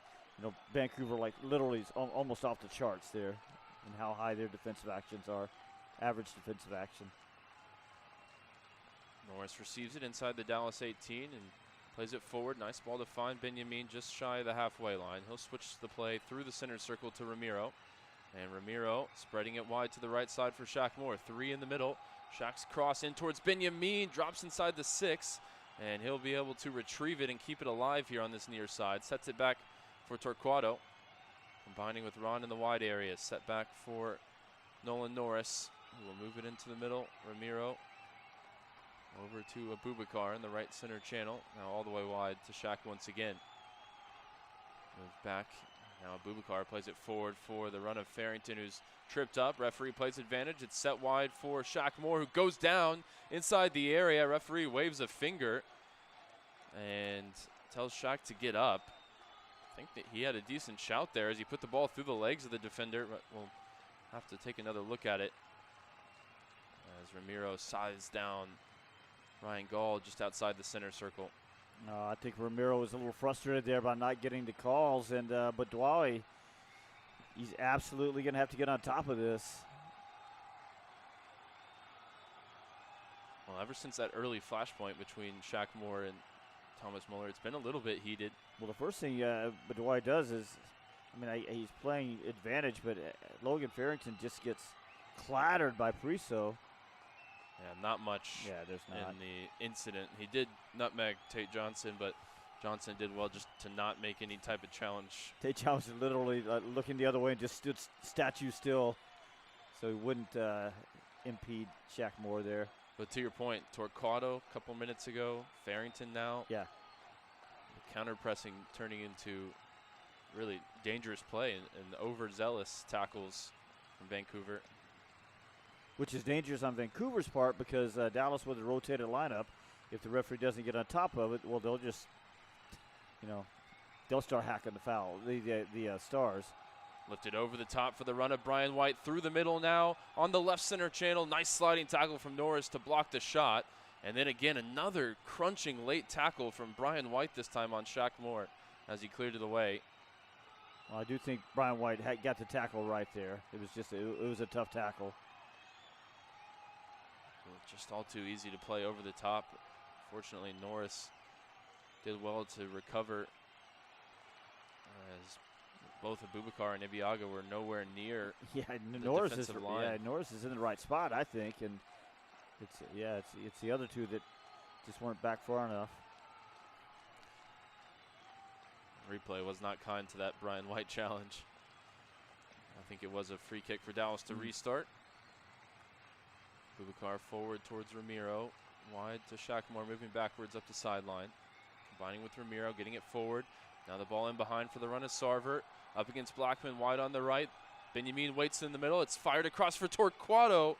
And it arrived kindly for the youngster, but his shot ends up off target. As Dallas was finally able to work it ahead to Sarver, and Sarver's service was on point. You know, I think Dallas has actually done okay at breaking the press. I know they've been bothered by it some, but it's the actions in transition that haven't been precise, and that one was. I think Torquato, when he looks back at that one, will realize he could have taken a touch and maybe settled himself before taking the shot instead of going first time. Yeah, he had Priso, bearing down on him really quickly. I don't mind that first time shot, but he didn't hit it. He didn't hit it well. Up ahead to Sarver on the Dallas right. Sarver goes down. Referee allows play to continue. LaRaz on it now.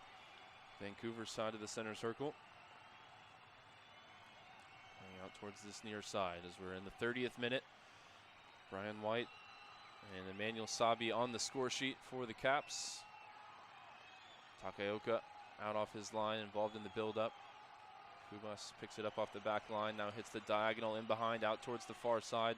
Bouncing through, Sirois takes 2 touches off his forehead and nods it away, not clear. Now Thomas Muller, left center channel of the Caps attack. Tiptoeing through one challenge, but Abubakar able to make the tackle. Dallas work it ahead towards Farrington, who can't keep hold of it. Sirois made that more of an adventure than it needed to be, but in the end, he did okay. If you're a fan of high actions from goalkeepers, this has been the half hour for you.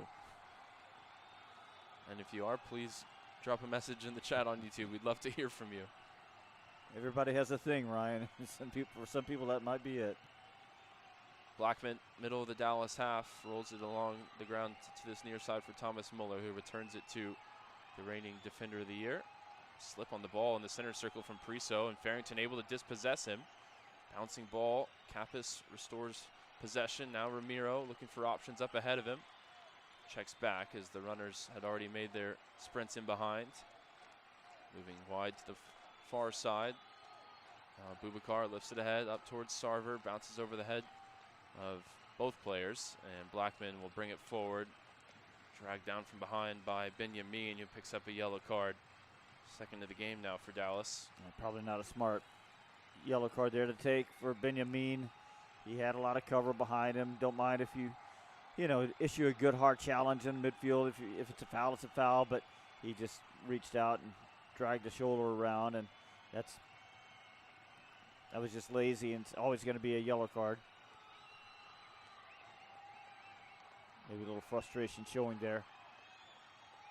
Again, Dallas trying to put pressure on in the center circle, but this time the Caps play through it and work it out to the far sideline. Johnson now finds Sabi in the final third. Sabi, left-footed ball sent in. Easy catch for Jonathan Sirois. Yeah, you got to be more patient than that in the midfield. You can't jump out that far because their midfield is just so good that they'll just play right around you. Norris playing it into Kappas just outside the Dallas box. Switches it over to Abubakar to bring forward. To fire it ahead towards Sarver, who made a sprint in behind. And it turns over, now Gauld, over to Thomas Muller, who will scoop it into the area for White. And that one is up off the head of Brian White and over the bar. Not a bad ball, maybe just a touch high for the New Jersey native. Yeah, the point there is that Muller found that half space, and the half space was too big. So twice in possession there, Dallas really got their line stretched. And you got to be careful here. It's 2-0, and you really don't want this to turn into a rout.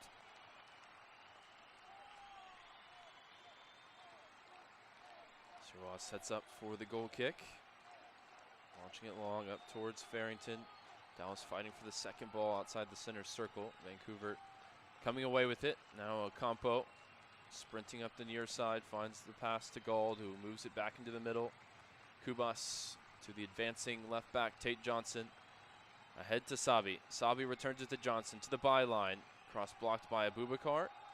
And it looked like it came back off of Tate Johnson.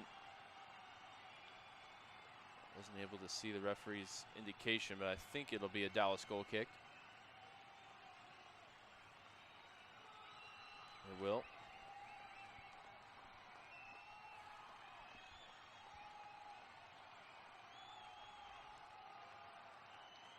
Sirois, the Canadian, playing back on home soil tonight. Launches it up towards the halfway line. Over there, able to control it in the hoops. And Vancouver works it out the other way. Ocampo brings it past the halfway line on the Vancouver right. Tristan Blackman on the ball right now. I think we did a whole pregame show and talked a lot about Vancouver and didn't even mention he's the reigning defender of the year. Just, I mean, you call it their front line is so good. That's what everybody talks about, but they've got a good structure back behind them. Sabi in the wide area up against Shaq Moore. Sabi goes down and crashes into Kappas, and he's going to be penalized for that. Be a Dallas free kick. I think Benoit was a little slow on the whistle there, it seemed like. I didn't think he was going to call that at first. Pretty obvious foul. Ramiro lifts it wide towards Shaq Moore, just a little bit too much on it, and it'll run out for a Whitecaps throw at the halfway line. Man, last 5 minutes, that was sloppy. Last 5 minutes, Dallas showing a little bit of frustration. That pass, the Benjamin yellow card, getting the lines stretched a little bit. Blackman turning and playing it back to Takaoka. Now Farrington will put the pressure a little bit higher up the field here. It's over to Blackman and ahead up this near sideline for Larraz. Pass up to the halfway line. Sabi sets it back for Gauld, who works his way into the midfield, finds Kubas, still shy of the halfway line. Now whips it forward into the Dallas end for Ocampo wide on this near side, working with Muller, who moves it into the middle for White, set back for Gauld, and now far corner to the 18. Sabi sprints into the box to the byline. Shaq Moore blocks the cross, out for a corner. A good vertical play there from Vancouver turns into more of that combining that we talked about, turns into a corner kick.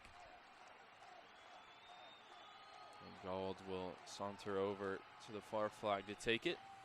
I mean, again, it's a team that I enjoy watching when I'm not watching Dallas, but what makes them enjoyable to watch makes them very difficult to play against.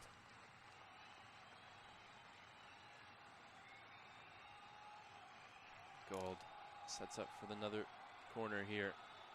First referee's going to have a conversation. It's Ralph Priso who's getting a talking to here. Logan Farrington as well on the edge of the 6-yard box. Stop, both of you. You can see exactly what Benoit was saying. Gauld whips this one in towards the near post, flicked by Larraz, and volleyed into the top corner off a rebound by Brian White. Make it 3, and it's 2 on the night in his return to the 11 for the New Jersey native, former Red Bull. That one hit with authority past the keeper in a hurry. Yeah, second time tonight. Dallas gets burned on the second action off of a corner kick. That early 11th minute goal from Sabi. And now this one in the 37th minute from Brian White.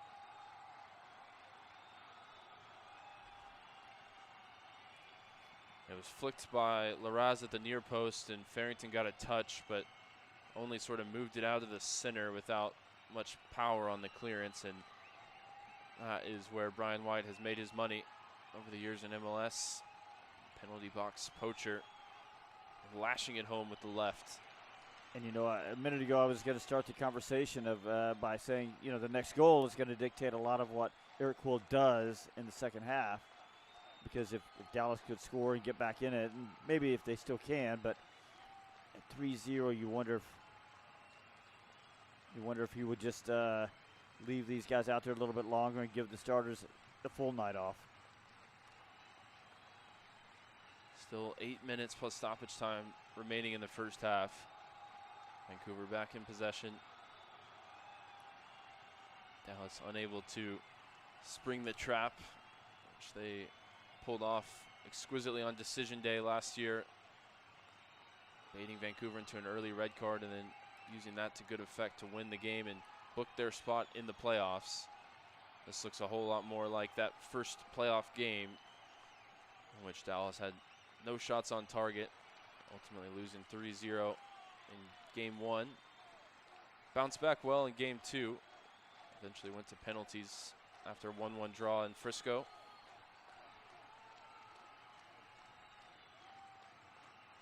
And this one, of course, is going to be colored by the lineup situation for both teams as well, as it's lifted over the top by Vancouver and bounces through for Sirois. Clearly, Vancouver going for it with their essentially first choice starting 11, maybe for the first time all season. As Dallas work it past the halfway line, Farrington along the right side holds off a couple of challenges well. Working with Kappas, who will hit a switching ball in the air, out towards Torquato, picks it up just inside the 18, waiting for support, plays it looking for the overlapping run of Benjamin. And it will be out for a Dallas throw as Ocampo dove there, and the referee told him to get right back up. Used to be a yellow card, by the way.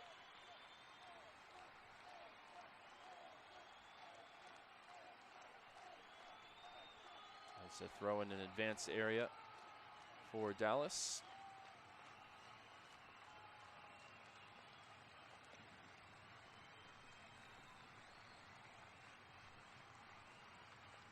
Moved forward by Vancouver after the turnover. Possession in the center circle for Tristan Blackman. Ahead to Larraz.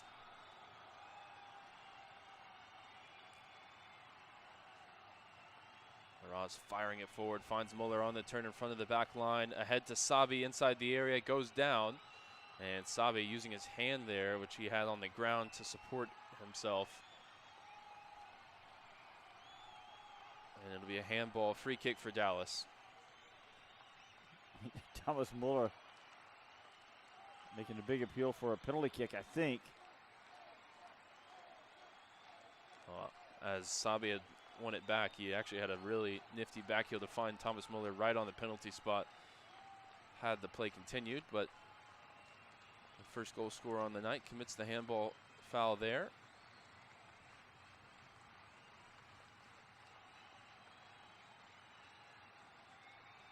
So back to Takaoka inside the Vancouver 18.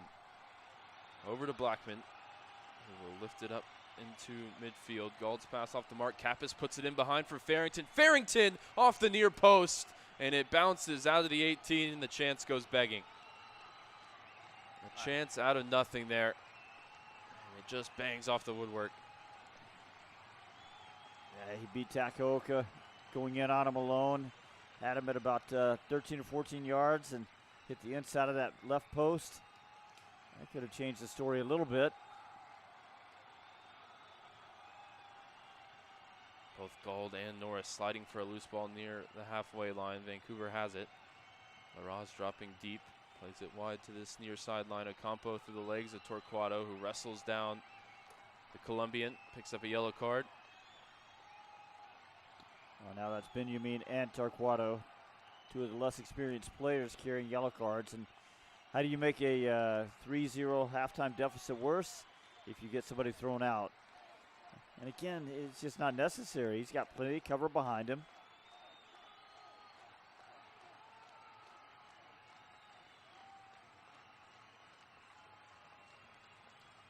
Bouncing ball in the Dallas half. Torquato up against Ryan Gauld. Gauld goes down. And again, the referee not having it. Waves play to continue. Ramiro trying to hit the switching ball to clear. And it's contested, but Abubakar comes away with it. Nice sprint past defenders, puts the ball in behind for Sarver. Sam Sarver behind the Vancouver back line along the right side. Sliding tackle from Priso. And all eyes on the referee. Looks like he's given a corner kick. Sarver is furious here. I think there was a bad challenge, and this is where I really don't like when a referee sort of says, well, I'm not going to call it, you give a penalty kick here. I'm going to wait and see if the VAR will bail me out. This is a penalty all day and twice on Sunday. A sliding tackle from behind, inside the box, brings down Sarver. I think you could say there's enough of a sort of effort on the ball, to challenge for the ball, that it's not going to be a red card, but it should be a shot from the 12-yard spot. And we're being shown a replay of that chance for Farrington that struck the near post, as we assume that David Barry in Arlington, Texas is taking a second look at this. Eric Quill with his arms outstretched on the touchline. I mean, every angle that we've seen shows that Sarver was scythed down from behind at full stretch by Priso inside the area. They haven't restarted play, so they're still taking a look. Yeah, Sarver was through clean. Priso doing a good job of putting a little pressure on him from behind, but then it's somewhere between a sort of clumsy challenge and just getting too close to him. But it's bringing a player down from behind. And they're now showing us the video review screen. It's absolutely. I don't see a touch from Priso on the ball. Sarver did a great job of keeping the ball away and keeping his body between man and ball. To be fair, he also didn't see the referee in the shot. I'm not sure what his view of it was. If the Vancouver backline can't keep up with Sam Sarver, I don't think we can expect the referee necessarily to keep up with Sarver's speed, but that's why VAR is here. The look continues for David Barry. Well, this is where the conversation becomes, is it a clear and obvious error if it takes this long to look at? But, I mean, I don't know, Ryan. I know you're the one that's usually on the referees, but this is an error to me. I just also don't understand if we're going to have the video assistant referee sitting there taking multiple looks at it. No penalty. No penalty. And Sam Sarver has my feelings written on his face. Might be the worst call of the season. And it may not matter tonight, but that can't escape further looks during the week. That is ridiculous. Well, on we go. I don't think it's going to, in the big picture, I don't know if it's going to matter, although I said it would change the story. I mean, I'll save my thoughts. As we're into first half stoppage time, of which now there'll be a couple extra minutes.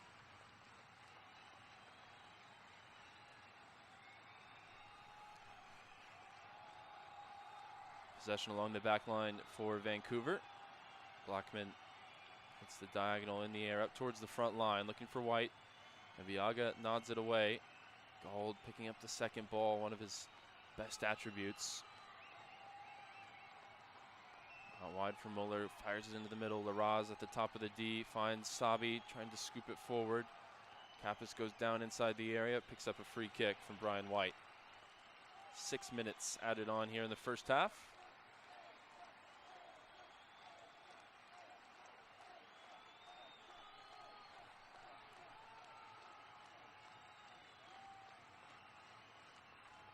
I think Dallas had a pretty good relationship with the referees this season. I think there was a lot that they had complaints about last season.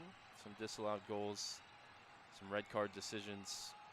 This is the first one that stands out for me this year that will probably warrant some comments in the post-match press conference.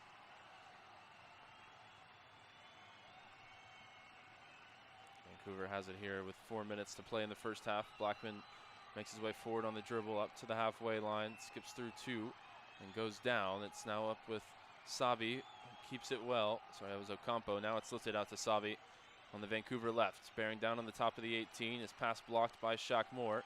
Sprints forward to the second ball. Full-blooded tackle goes in against Kubas, but Kubas comes away with it. He's feeling the effects, though. He's bent over at the waist and walking away from that one. Vancouver maintain possession now in the center circle.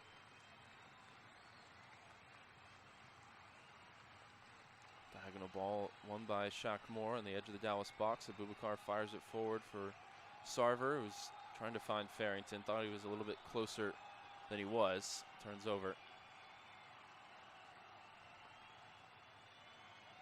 Larraz playing into the Dallas half. The flick intended for Muller off the mark. Sual will launch it ahead. Ramiro puts the ball in behind, looking for the run of Sarver, trying to split the two center backs. Sarver goes down as he was wrestling with Priso for position.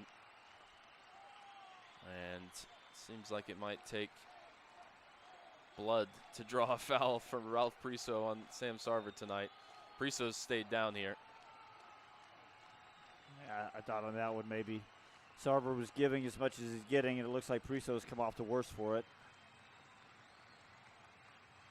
Priso, who has found a new lease on life as a center back full-time, and that sort of transpired in the playoff series between these two teams last year, and they had nobody to play in there alongside Laborda, injuries piling up. And he nearly made the World Cup team for Canada in that new position.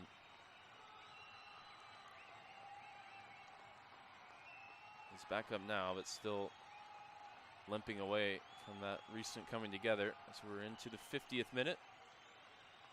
Prescribed 51 tonight in the first half at BC Place. Tate Johnson brings it up towards the halfway line on the Vancouver left, finding Kubas. It's a comfortable 3-0 lead for Vancouver, and the referee is now going to be on their bad side as well as he blocks the passing lane. And he'll drop it at the feet of Thomas Muller to restart play.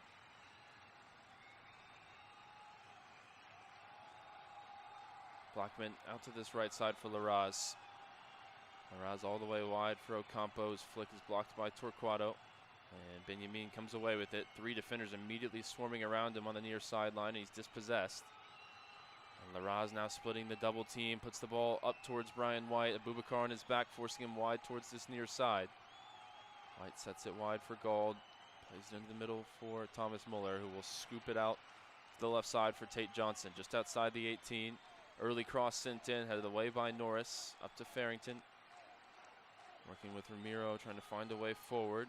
Does well up against 3 defenders and now continues forward up to the halfway line. And ran into 1 tackle too many there.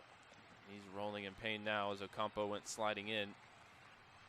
Got a big piece of the ball as we're into the final 30 seconds in the first half. Sabi over to Muller, left center channel for Vancouver. Approaching the top of the box, he sets it wide. Now it's back into the middle for Kubas. Scooped out towards this near side. And it's knotted over Sirois and in by Ocampo. As the Dallas goalkeeper got caught in no man's land on the stroke of halftime. And Edier Ocampo delivers the 4th for the Caps. Well, what is it with Vancouver and goalkeepers for Dallas? Because Sirois, it's just a sort of a speculative ball from Kubas out toward the back post, and I guess maybe Sirois just didn't look over his shoulder and understand that. I think Ocampo might be offside on that one. Because Sirois just takes 2 steps out toward him, and then he is, as you said, in no man's land. And Ocampo, it's a clever header to go back over him. I'm just interested in whether Ocampo had gone a little bit early there. I thought he had. It's a very, very close call, I think.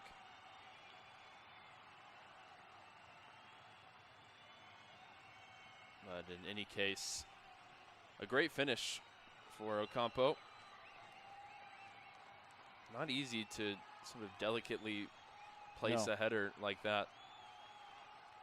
2nd goal of the season if it stands. And it looks like it will as Dallas takes the kickoff here. Launched long by Sirois. Final seconds of the first half. Kappas flicks it up ahead. Farrington wide for Sarver, who will sprint along the right side. It's out of play for a Dallas throw, but there won't be time to take it as Vancouver full throttle through 45 with the penalty appeals waved aside. That was not the issue in the first half for FC Dallas. They take a 4-0 deficit into the break, and we'll talk about what went wrong in the first 45 at BC Place here on the FC Dallas Radio Network as we listen to FC Dallas Soccer presented by Toyota.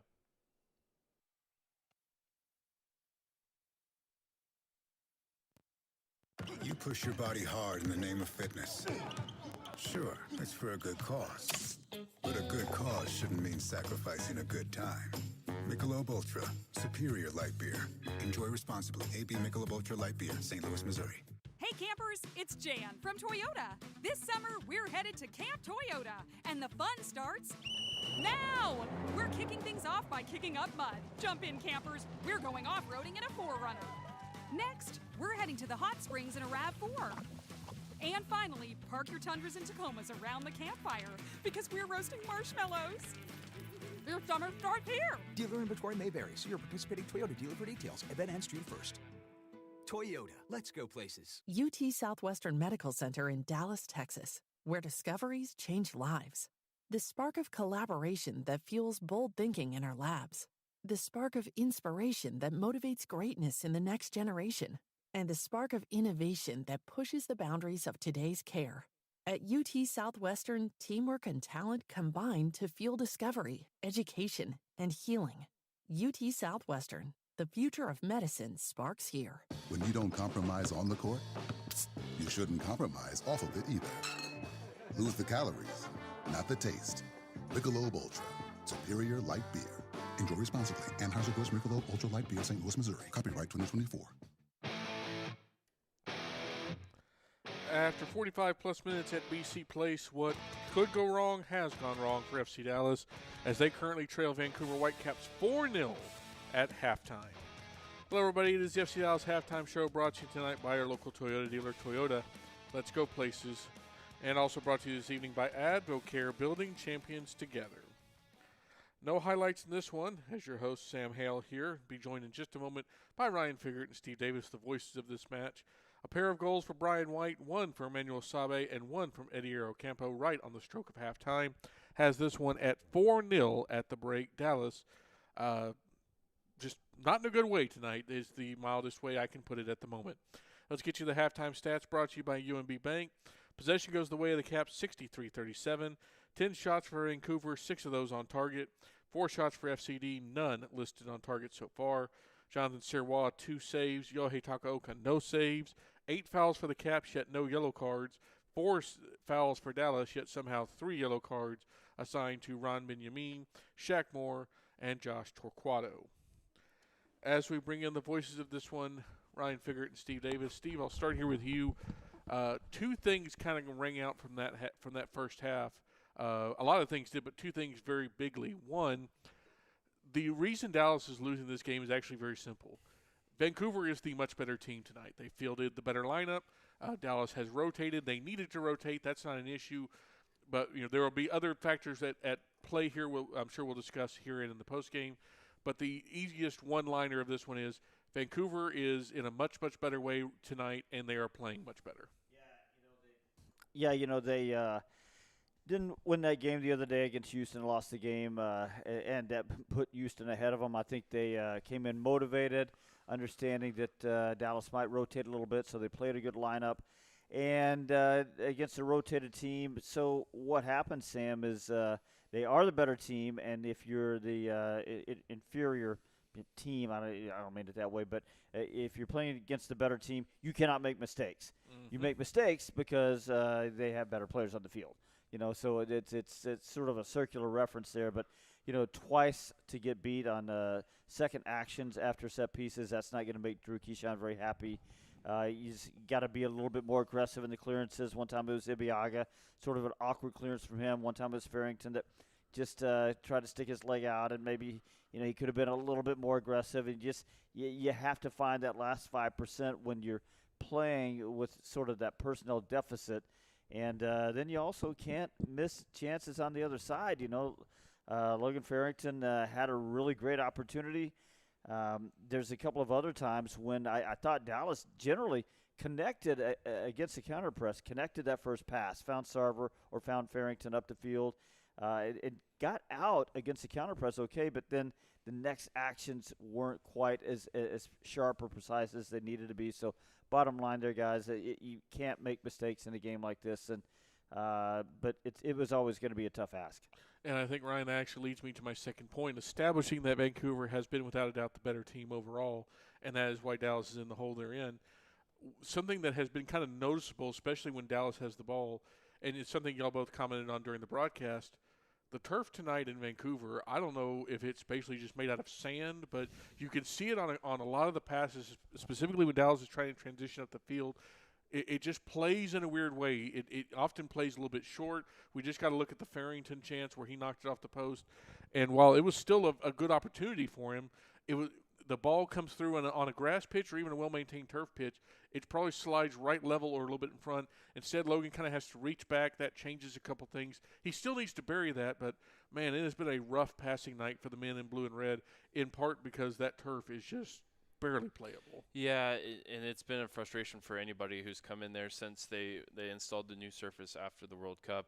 And, you don't ever like to make excuses, particularly when you get so thoroughly outplayed, but it is a factor because Vancouver has plenty more experience playing not just on turf, because we see good turf, surfaces in places like Portland, but on this turf and the way that it behaves, they kind of know how to expect it. And we saw both goalkeepers involved in actions way out off their line, and you just feel like you're playing with fire because all it's going to take is one bounce that you don't expect, and your goalkeeper's out and stranded in a bad spot. So it has played a factor. I think even more so, one of the most obvious missed VAR decisions of the season for no penalty for Dallas on the Sam Sarver, where he's brought down by Ralph Priso there at the end of the first half, and to go from that, which is your best chance to make it 3-1 and give you something to hold on to going to the second half, that doesn't go your way, and then go up the other end and concede and make it 4-0.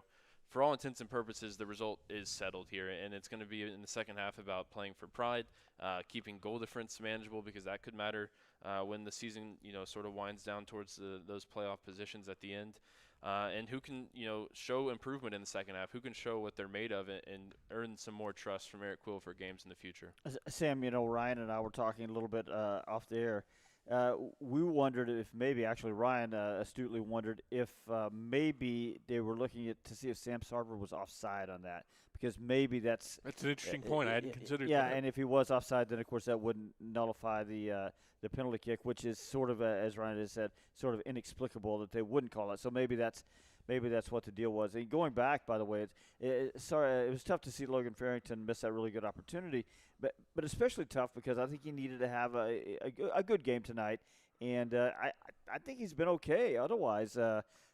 3 dribbles, 13 of 14 on his passing, 4 of 8 on the ground duels, 1 of 1 on the air duels. So I think he's been pretty solid. When I said a while ago that maybe they could have been a little bit crisper in the actions, the second actions once they broke the press. Yeah, that's more like Torquato or Benjamin not being quite as accurate, or Sam Sarver not being able to hold on to the ball over there. I think Logan Farrington's been okay. Before we get to the second half, I would say adjustments, but I'm not sure that there's much adjusting that can be done on the Dallas side, Steve. Something you brought up when we were talking at the beginning of the segment I think is worth noting. 2 goals off set pieces for Vancouver tonight, and that's been something that has been very good for Dallas this year. If I'm not mistaken, coming into tonight, they'd only allowed either 2 or 3 goals. It was 2 goals off set pieces. Well, they've doubled that in 45 minutes up in Vancouver, and besides probably angering Drew Keyshawn very much so, rightfully so, that's probably the thing that has concerned me the most out of this 45. Sometimes you just get beat. It happens. It's happening right now.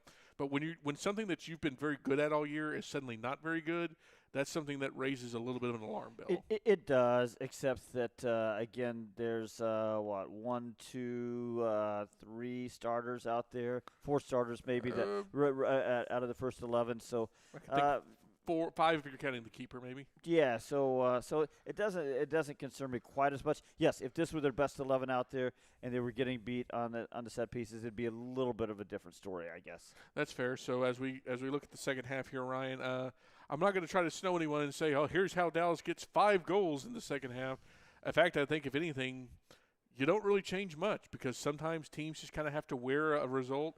There's really no point in putting out your star attacking trio or either of the wingbacks that have been run into the ground just because of schedule congestion. This kind of just feels like one where Eric Quill, after he gets done saying what I'm sure will probably be very fiery in some ways, y'all are going to have to wear this one, because for the greater good of the season, to get these guys some rest, you're probably just going to have to go the full 90. That's how I would approach it. We'll see if that's how Eric Quill wants to approach it. Maybe he feels like wearing a 4-0 at best result is not good for his team's confidence, and he wants to have a go at the second half and say, look, results settled, let's try and win the second half. I could see him taking that approach, but I could also see him taking Ramiro out, getting Clay Holstead in the game and saying, that's it. Well, let's get as many guys fresh and ready for St. Louis next weekend as possible. I could see it going either way.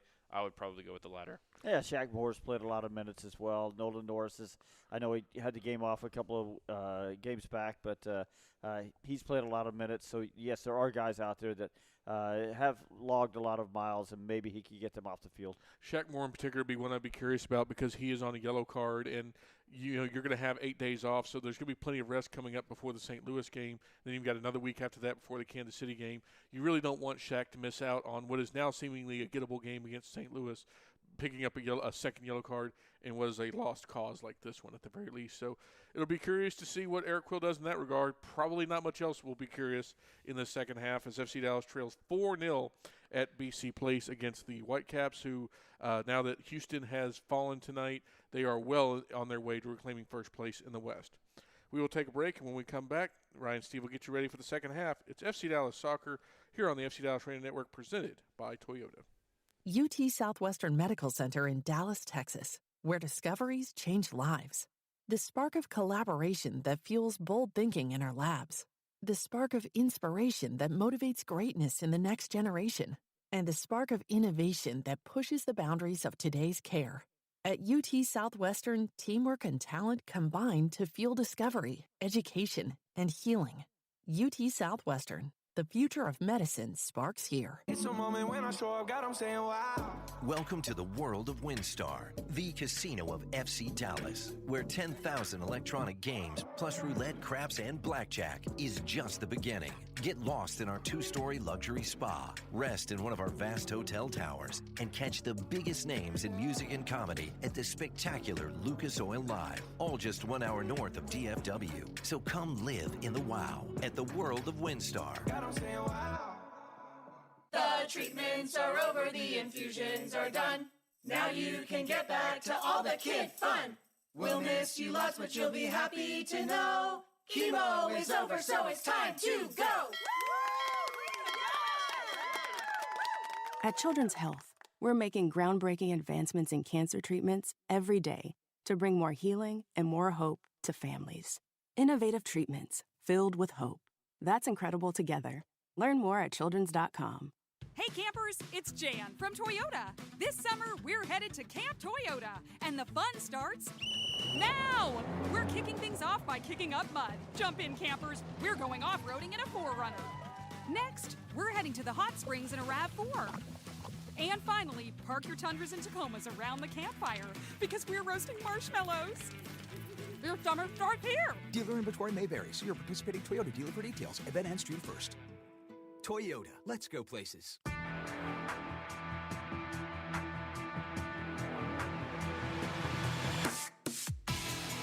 Getting set for the second half of action from BC Place as Vancouver holds a commanding 4-0 lead after 45 minutes. They look to return to the summit of the Western Conference as defending Western Conference champions.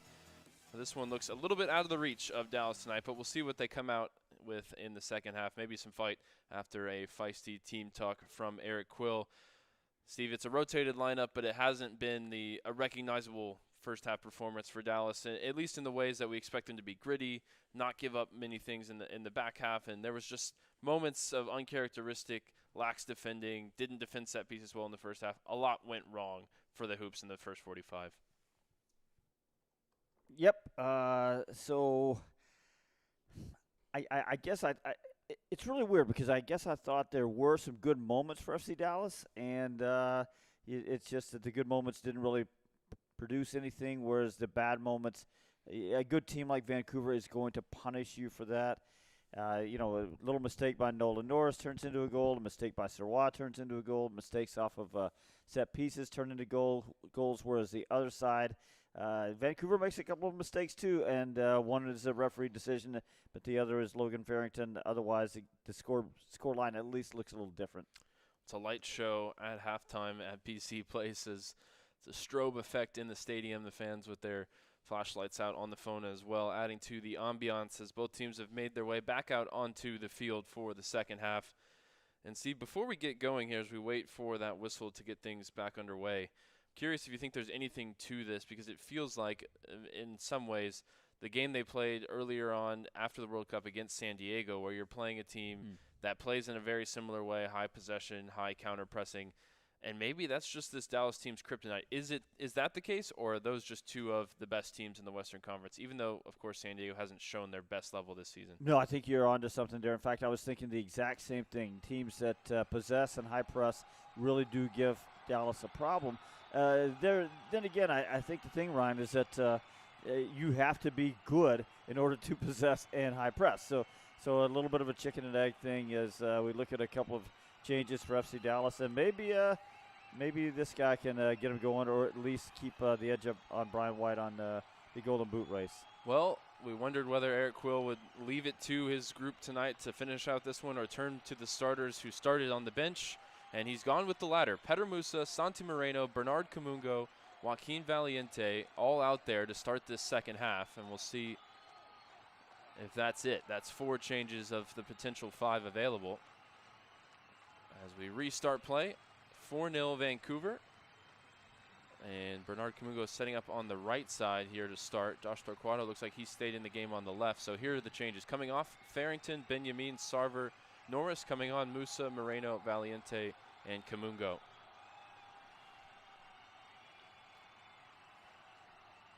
There's got to be something to the psychology of those decisions for Eric Quill.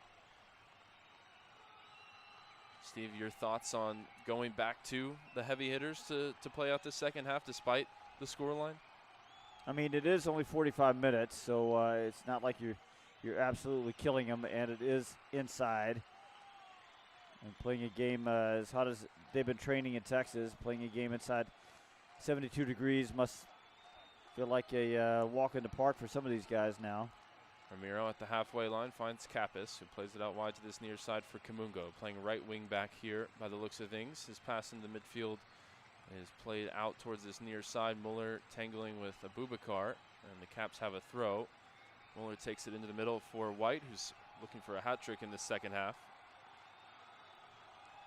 Out wide for Ocampo, and the one change for the Whitecaps has the ball now. It's Matias Laborda in for Ralph Priso, and now I think this is probably the Vancouver best 11. At center back spot, the only question mark for Jesper Sorensen.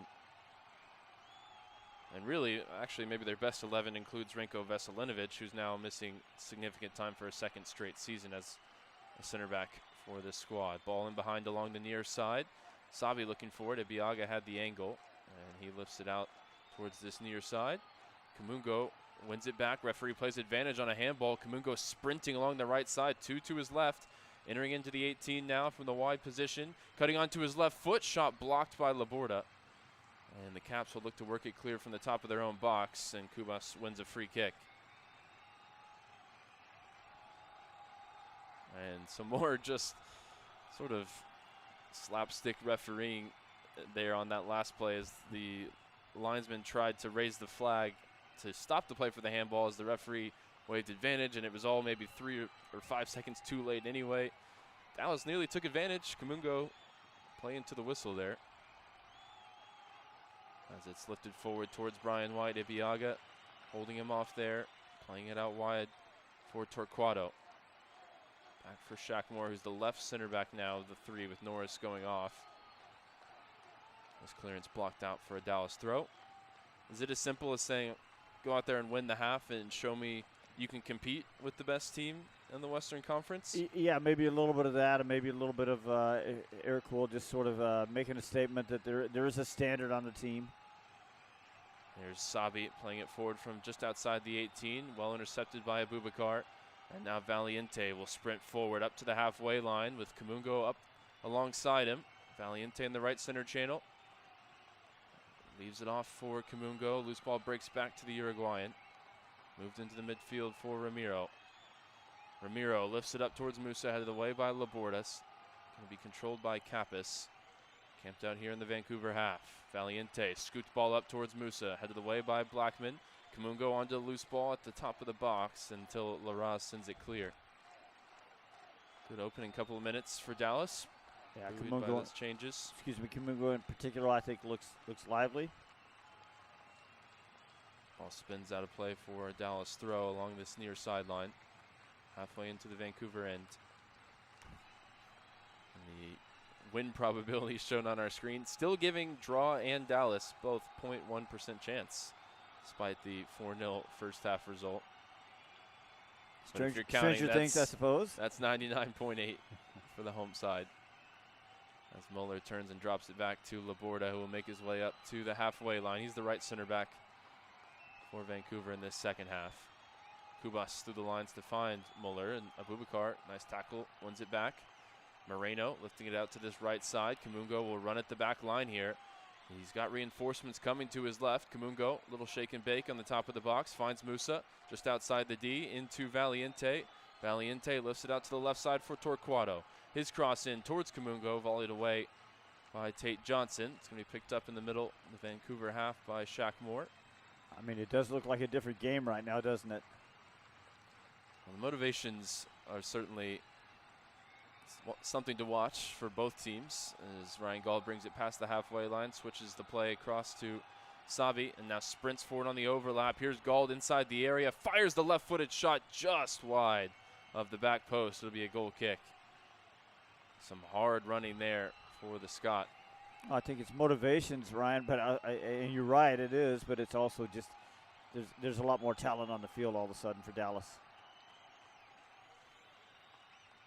The one regular who's not going to be involved at all tonight, Osaze Urquide, who was left out of the 20. Torquato coming into the squad. Valiente picks it up off the long ball from Sirois in the attacking half of the center circle. Torquato tangling with Ocampo. Caps come away with it. Fired up the far sideline for Thomas Muller. You can never predict where he's going to be picking up the next pass. He rolls it into midfield for Larraz. Now a switching ball in the air towards this near side. Tate Johnson will receive it into the attacking third for the Caps. Gauld through for Sabi into the 18. Sabi's crossed through the 6, and Ramiro puts it behind for a corner. And Brian White knew that was his latest opportunity maybe to hunt for the hat trick. Boubacar just got caught out of position there. Sabi got in behind him. Puts a useful ball across.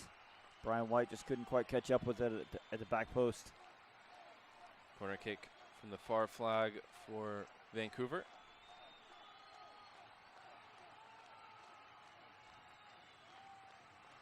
And it'll be Ryan Gauld looking for an in-swinger here.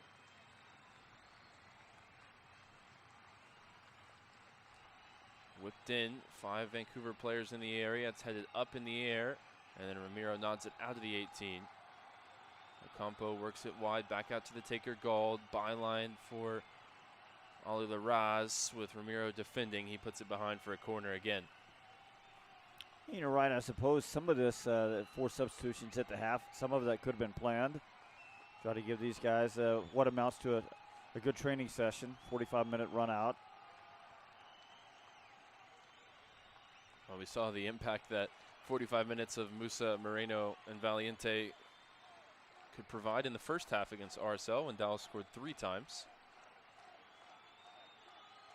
As Gauld takes the corner in towards the near post. Muller flicks it back to the top of the box. Bicycle kick attempt from Ocampo is way off target as they tried to turn into the Harlem Globetrotters there in the 53rd minute. One more time, though, Dallas sort of not winning the first ball and then allowing a shot on the second one. Bernie Kamungo is sort of just standing there. Didn't look like he was really paying attention to the ball coming in. We start with the Dallas goal kick. Just launched out towards the right side, looking for Musa. Flicked along, and it'll be volleyed out of play by Tate Johnson. The good news for Dallas is they're, after tonight, finally through the 8 games and 23 days stretch, and they've got an entire week between now and their final trip of this 12-game stretch away from home. They'll go to St. Louis on Sunday.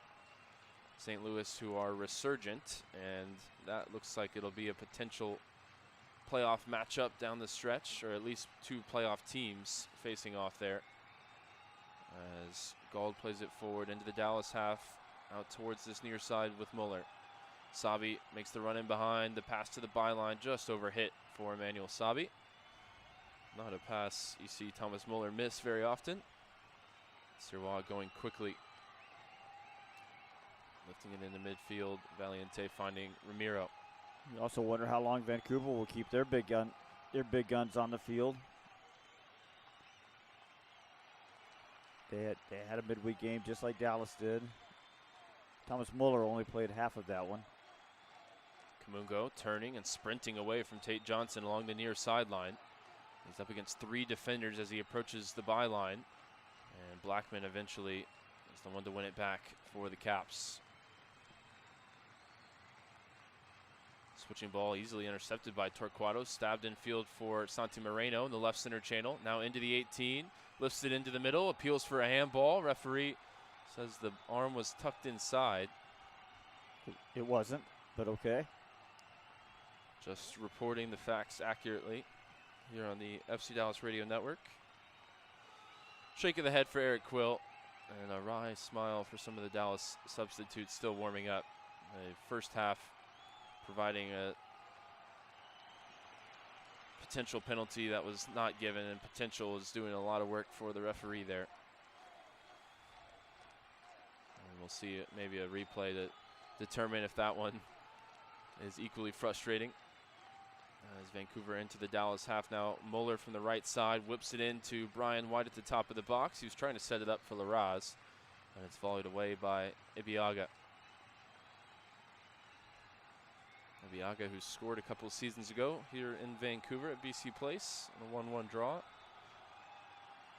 Dallas actually unbeaten in their last 3 trips in the regular season to BC Place. They did take a bit of a beating in the first game of the playoffs last year, a 3-0 result on that one. As it's lifted into the area, looking for Larraz over his head.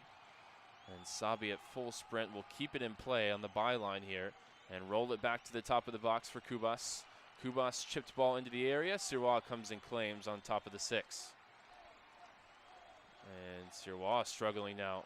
There's 3 players down, 2 Caps, as well as the Dallas goalkeeper. And if you're wondering about the check on the handball, usually by now, if there was going to be, of course everything gets checked, but here we're going to look at it again. As Marino's driving into the box.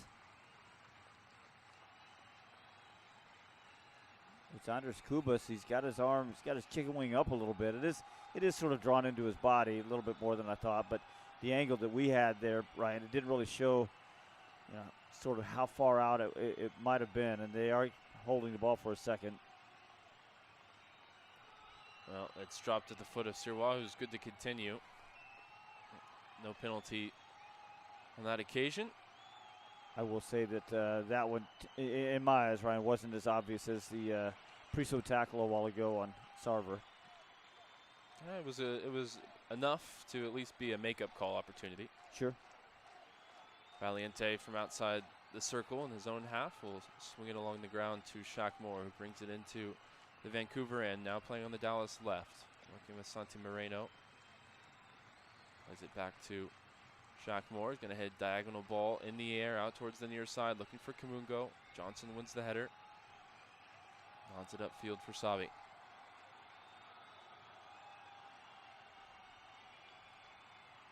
Moreno looking to put the press on, wins it back, finds Kamungo, right center channel.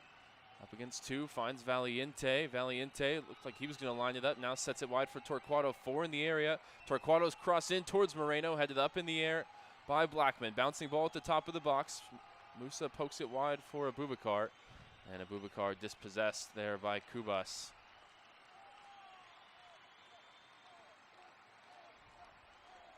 And he'll pick up a yellow card as well, the 4th card for Dallas tonight. All of those cards have probably been warranted. That one maybe the least. I thought that was a little harsh. I mean, they've all been sort of similar plays where it's a tug of the jersey or a tug from behind. There was a little jersey grab there, but if you yellow card for every little jersey grab, you're going to show a lot of yellow cards. And the one on Benjamin a while ago, a clear grab with the shoulder, that one I'm okay with. Same with the one on Torquato, but that one I think is harsh. Takaoka lifts it forward into the center circle. Nice flick from White. Sets it up for Gall, who sprints through the middle. Now out to this near side for Sabi with Kamungo defending. Sabi stumbling into the area, somehow still keeping it away from the Dallas defenders. Eventually loses his footing as he put himself in the spin cycle there. I mean, that was back to front really quickly on a nice outlet from Takaoka, who can do that. Ebiaga out to Kamungo, who's been very involved since coming on. Eric Quill right within earshot, sprinting alongside Bernie Kamungo, who plays it into midfield now with Ramiro.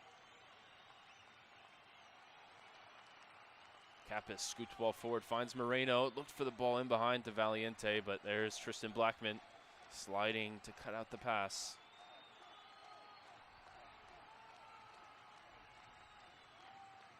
So good last year that he won Defender of the Year with only playing 25 regular season games. Yeah, the thing was he played all those toward the front, you know, when those decisions sort of get made in the minds of voters, and then he missed a lot of the games toward the back half. Ryan White in his own half. He's going to move it back to Blackman. 2 changes coming for the Caps as we've played an hour now. Next opportunity.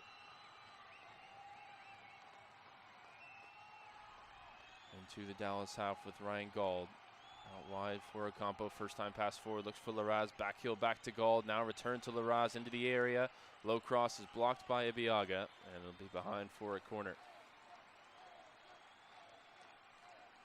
I will be really interested to hear what Eric Will has to say in his post-game comments about, you know, whether those are planned substitutions or whether that was, again, sort of we have a standard on this team, and you know, we're going to make sure we uphold that standard, and if you can't do it, we'll take you off the field.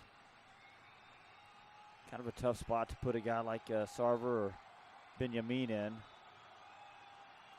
Here come the changes as Ryan Alumi, the young Tunisian international, Vancouver homegrown, replaces Brian White, and Bruno Caicedo will replace Emmanuel Sabi on the wing. Caicedo actually played with Joaquin Valiente last season, as both were at Barcelona SC in Ecuador. Here comes the corner for Vancouver into the near post, headed away and well cleared by Ramiro.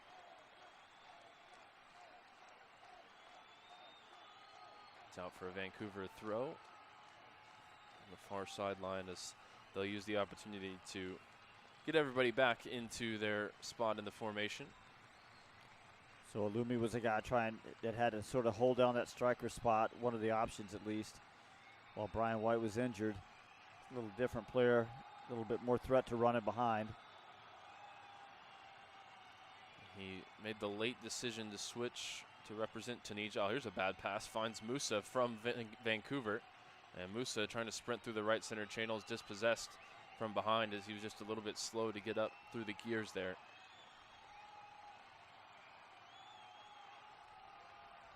But Alumi switching at the last minute to represent Tunisia, got himself a spot at the World Cup on the roster, but didn't see the field, even as the Eagles of Carthage were probably the worst team at the Summer Showcase.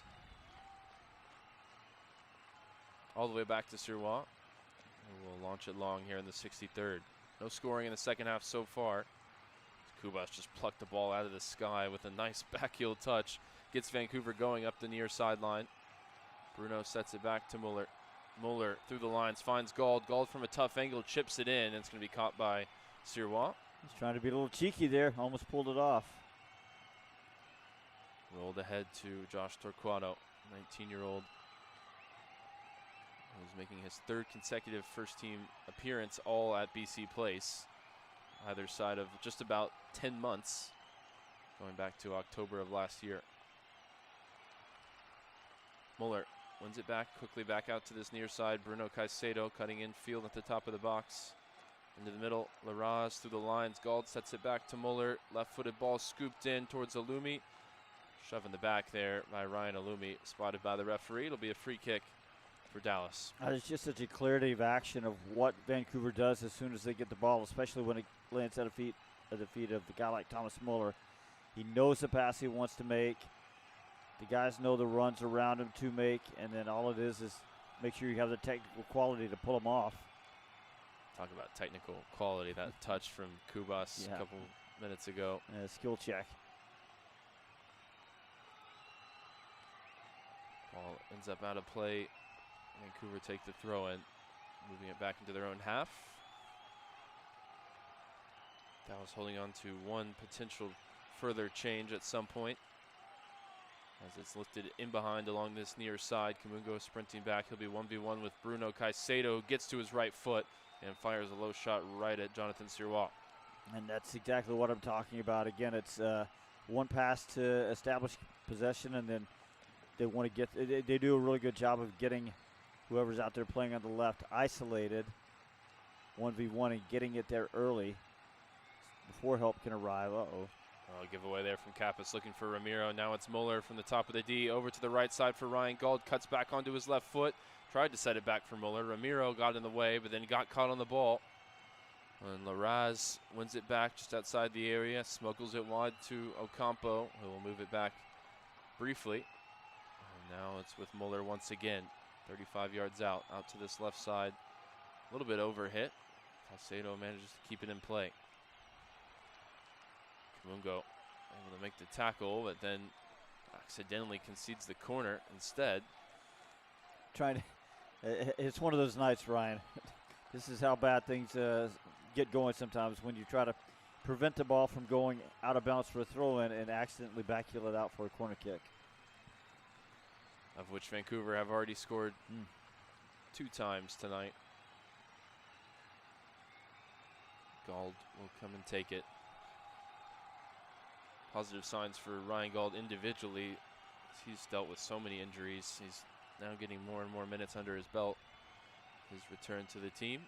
Wearing the armband tonight. Whips it in. This time towards the top of the 6. The heads go up and it falls at the feet of Ramiro to eventually clear. Scooped out towards the far side. Muller on the far corner of the 18. His cross blocked. And now contested, looking for the second ball. Eventually Ocampo sends it in. Out of the way by Kamungo. Kubas recovers possession. It's quickly back out wide on that right side with Muller. Now it's Tristan Blackman trying to turn on the style with a flick, but it breaks back to Muller, who scoops it into the area. Gauld sets it wide for Ocampo. Low cross sent in, repelled by Ibiaga. Up to the chest of Musa, who finds Moreno, who can sprint forward. He's the only man forward for Dallas. And he's eventually dispossessed and barrels into Ryan Gauld. Yeah, that's the Vancouver counter press again in action, working well.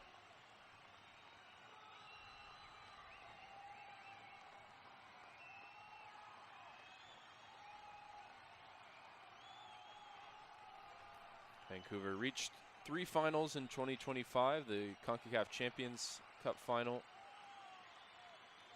the Canadian Championship final, and the MLS Cup final. They went 1 for 3 only, ended up Kings of Canada as Bruno Caicedo scores for a 5th tonight. Ball bouncing inside the area, and the substitute for Vancouver up off the bench. Tallies to make it 5-0, his 3rd of the season. Yeah, ball just dropping into the penalty area on a cross from the right side, and Dallas not really dealing with that one very well, and it falls nicely for Bruno Caicedo, the substitute. So this now matches, we'll watch this one again. It's just a really good touch from Thomas Muller at the top of the box as Caicedo, who's a tall player for a winger, out-jumped Kamungo in the air, nodded it towards Muller. First time touch, just out of the reach of Abubakar, was right into the path of Bruno Caicedo, who swooped it in to the left of Jonathan Sirois. I sort of wonder if it was actually intended for a run back behind Muller of Ali Larraz. But again, when things are going right for you, they're going right. When they're going wrong, they're going wrong. And that time, if it was intended for Larraz, it really fell more in line for Bruno Caicedo, and he put it away from about 8 or 10 yards. Now Caicedo wins at his back, sprinting up this near side. It's poked away and out for a throw by Valiente. So this now matches a 5-0 loss last year for FC Dallas at San Diego. And that one, I don't believe they had much of a rotated lineup.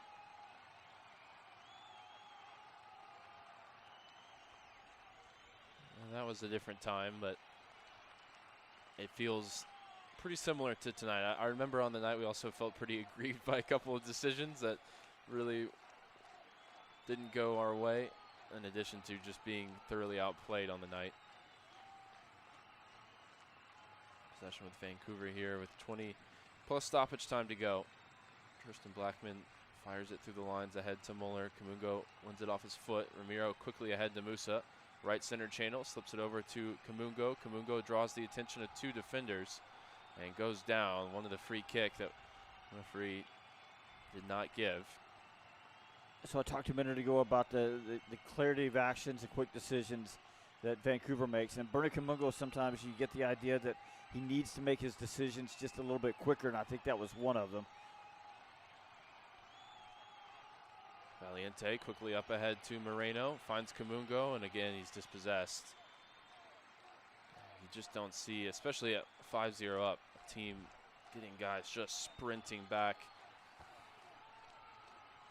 like Vancouver do so consistently.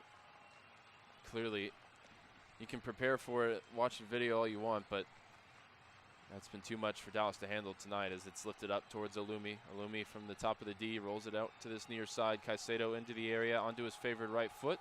This time a low shot to the near post is covered up by Sirois. Yeah, that time Alumi brought a ball down, and Ibiaga, maybe he's getting a little tired. He didn't seem to recognize that Alumi was turned the wrong way for a moment, and he could have gotten up on his back and not let him turn back toward Dallas's goal.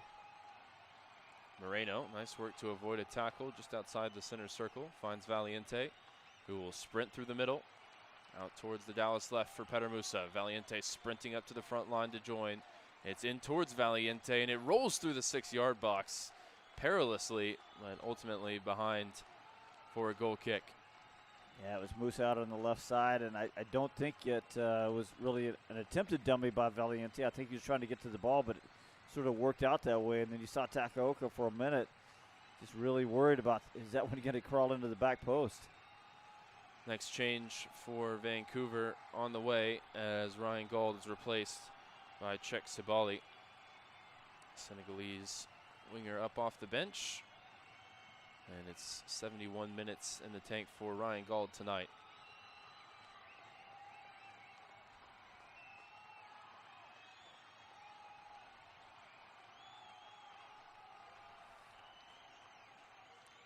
Even before Jesper Sorensen showed up, it was about Brian White and Ryan Gauld. They built the whole team around that tandem. As here comes the final Dallas change. Kaike on for Ramiro. Yeah, you know, last year everybody kept wondering, well, what is that team going to look like? How good can they be when Ryan Gauld is healthy and playing along with Thomas Muller? But it never really happened last year. Gauld, I believe he did get some minutes last year, but he just wasn't healthy, and so now we're finally getting a look at what that tandem can do. Yeah, you never quite, maybe for one game this year you got Berhalter along with that duo, but even then Brian White was out injured. You never saw that the full iteration maybe of what the Whitecaps could be, but this is about as close as they've shown since those levels last season in their road to MLS Cup. Lost to Miami 3-1 in South Florida. Johnson lifts it up this near side. It's going to float out of play, looking for Caicedo. But their Western Conference final win over LAFC was one of the more entertaining games of the year. They ended with 9 men, and they had 9 men for the entire second half of extra time. And if you ever want to see 9 guys absolutely empty the tank, put their bodies on the line, just go back and watch the last 15 minutes. It was incredible. I think LAFC strikes the post a couple different times. It was chaotic. As Moreno's dispossessed, it's lifted up towards Alumi. Alumi looking to turn inside the area. Kappa sweeping up. Will lift it away. And Valiente brings it down. He's looked sharp in the second half, combining with Musa in the center circle. Now rolls it out to the left side for Torquato. Torquato will check back with Larraz for company. Now Valiente into the middle. Kaike getting his first touches. Out to this near side, brought down by Kamungo. 1v1 in the wide area with Johnson. Sprints for the byline, and it's going to be out last off of Tate Johnson. And it'll be a Dallas corner. Tate Johnson, some good acting there. Really tried to sell it. But the referee's assistant spotted the last touch. And Valiente comes across to take it. Oh, still without a shot on target tonight. They did strike the post in the first half. Here's Valiente's service in towards the near post, and the whistle goes before it was taken. We'll see if they get another chance. Valiente certainly would like another chance, as that one didn't get anywhere near what he was looking for. First corner kick, by the way, for FC Dallas against 8 for the home team. And they will get to redo it. An unofficial second corner kick. And it'll be Moreno instead, in towards the near post and headed away. Back out to Valiente. Nice first touch, sets it for Moreno. Low cross sent in, repelled away and out for a throw. Valiente's form is carried over well from Wednesday's win. Just looks so decisive with every touch. And maybe the opposite of decisive there. Kaike and Moreno, signals crossed. Moreno ends up passing out of play. Well, Moreno was decisive. Kaike just didn't read the run.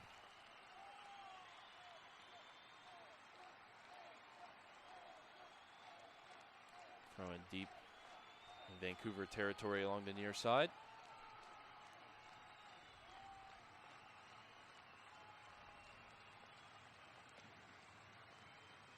Dallas win it back and win a free kick. Kaike tripped up, and Valiente will set it down wide on this right side. About 30 yards from the byline and 5 yards infield.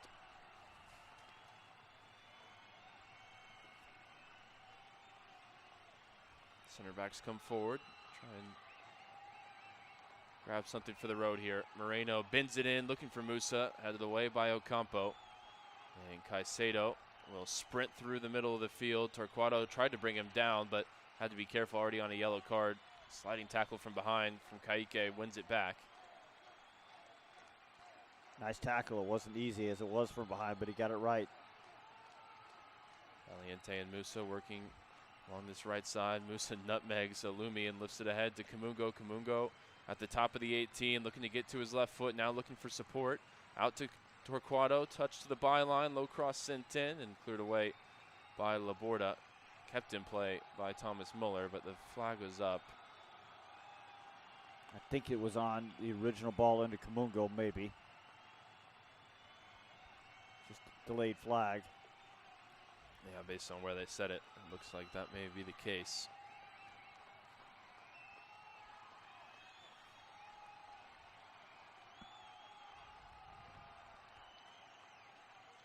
Takaoka lifts it into the center circle. Sabali goes down, and Shackmore comes away with the ball, now wearing the captain's armband.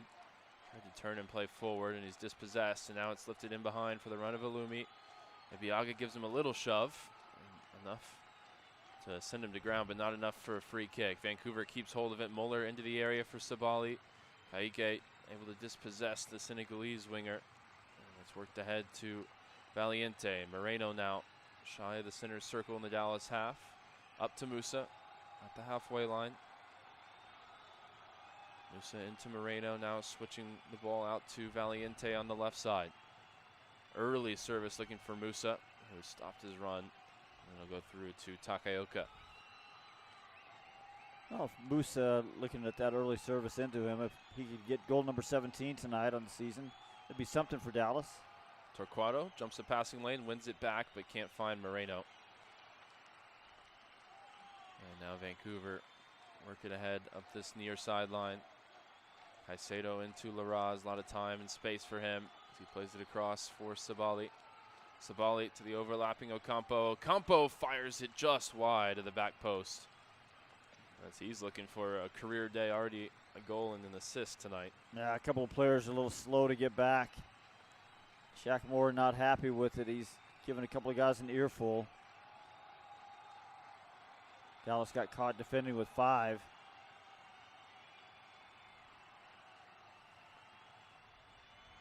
Ends up a goal kick here in the 80th minute.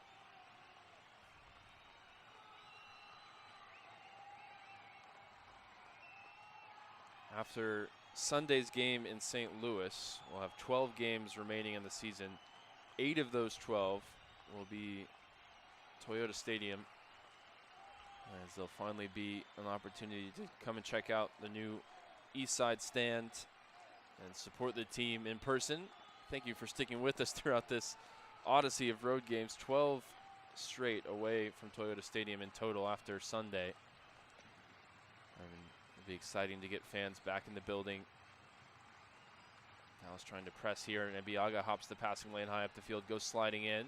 Kaike at the top of the box, can't keep hold of it, and eventually commits a foul. Referee playing advantage, and then Abubakar is called for a foul on Muller.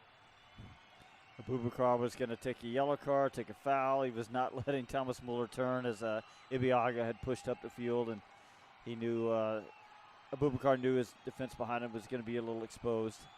He is one of the players already booked, so has to be careful not to do anything that would jeopardize his availability for next Sunday.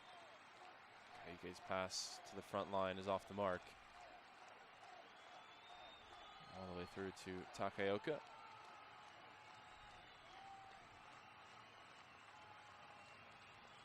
Tristan Blackman will walk it forward. Scooped in behind for the run of Sabali, and Sirois out off his line outside the box. Does well to lift it away. I forgot about Abubakar and that soft yellow card. Here's Caicedo, left center channel, works it wide on this near side for Thomas Muller. Let's go track down his heat map after the final whistle tonight.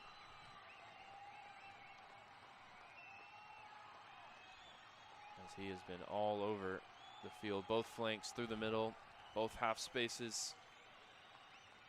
One of the best of all time at the very highest level at interpreting the space and running the game.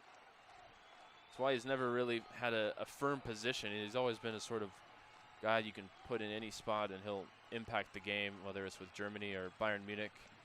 He played for 20 years. Lifted over the top out to this left side. Sirois again out off his line. The offside flag was up on Bruno Caicedo. Yeah, they have it. They gave him a name basically in Germany. I forget what it was. It means space. Roimdotter. What is it? Roimdotter. Space interpreter. Is that That's what? The only. I've got maybe 3 German words, and one of them is space interpreter because of Thomas Muller.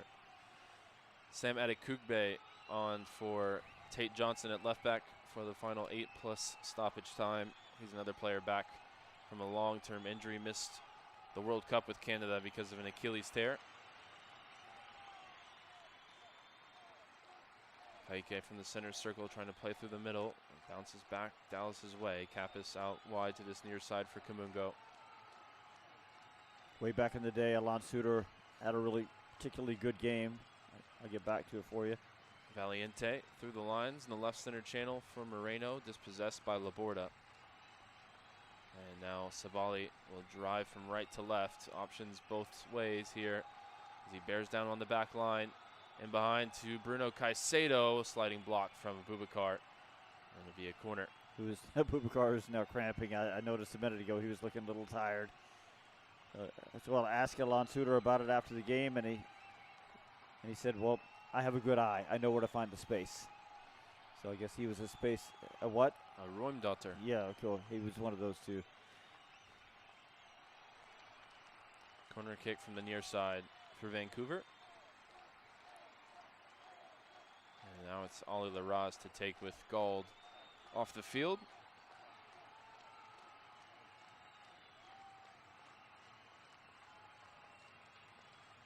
Whipped into the penalty spot, headed away by Ibeaga. Brought down by Kubas. scooped out towards the right wing for Vancouver, where it's going to be Sabali. And now Blackman's cross is volleyed away by Kappas. Kubas, I think, an underrated player throughout his entire tenure in Vancouver. Finally got an all-star nod this year, after he also was a crucial part of Paraguay's efforts at the World Cup. Good work from Torquato, winning it back. Now looking to combine on the left side. Finds Moreno. And now here comes Torquato in field, past the halfway line. Runs into the aforementioned Andres Kubas, but keeps hold of it for Kappas, who quickly tries to spray it out towards this near side. Headed away from Bernie Kamungo by Adekugbe. There may be another piece that could come into this Vancouver 11 late in the season. Adekugbe. He was always the projected starter. I don't think they had Tate Johnson expected to start 30 games last year as a rookie. As the ball is up towards Alumi, is well defended by Abubakar. That said, the 20-year-old out of UNC did an admirable job last season. Sabali winning it back high up the field, but he commits the foul on Kaike. But an international, 40 caps for Canada coming into the 11. Might even add some more strength along the back line for the Caps. Kappas scooping it up towards Musa. Blackman got away from him a little bit. Musa got a piece of it and then eventually runs into Ocampo. Don't want to take a needless yellow card here, as we saw actually last year, the very end of the season leading into this very fixture on decision day, that those can stack up as Petar Musa missed decision day. Ultimately, Dallas got away with it. Well, it was a little knock on him that he picked up some needless yellow cards, but I think he's really improved it this year through half the season, more than half the season. He's only gotten one. Musa finds Kaike out to Kamungo, brings it down just outside the area on this right side, cutting onto his left foot and whips the left foot through it for a shot that's deflected, and it'll be a corner kick here in the 87th. And you're right. I mean, Bernie Kamungo gets that ball on the right side, and it looks like he's got a little bit of space, and in the blink of an eye, he's got three guys around him. So he's really doing well just to get the corner kick out of it. Corner kick from the far flag for Santi Moreno.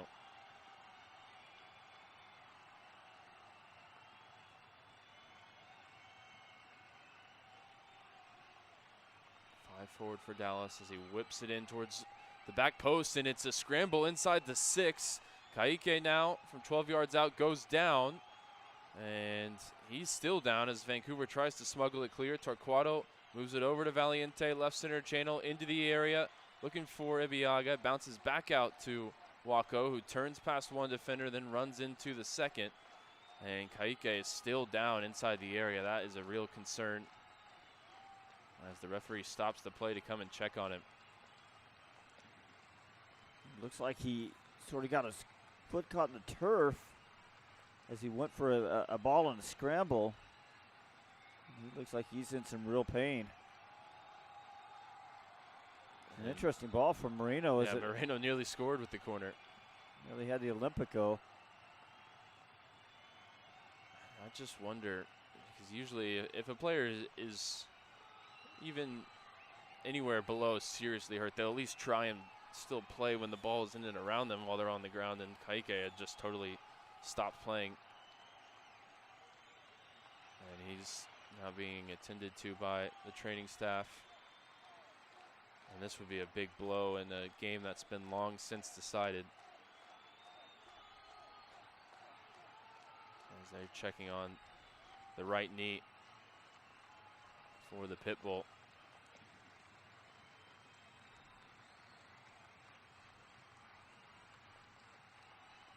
And I think actually the corner kick struck the crossbar as opposed to Takaoka. Caicedo kicks him. Yeah, it's not non-contact, which is promising in terms of injury concerns. And we're being shown the referee right now, which could indicate maybe they're taking a look. I mean, I don't know, Ryan. There's no question for me that Caicedo reached out and made contact with Kaike's knee. Moose has picked up a yellow card somewhere. in all of this, which is not great. Announcer's curse. Kaike back up, which is a great sign.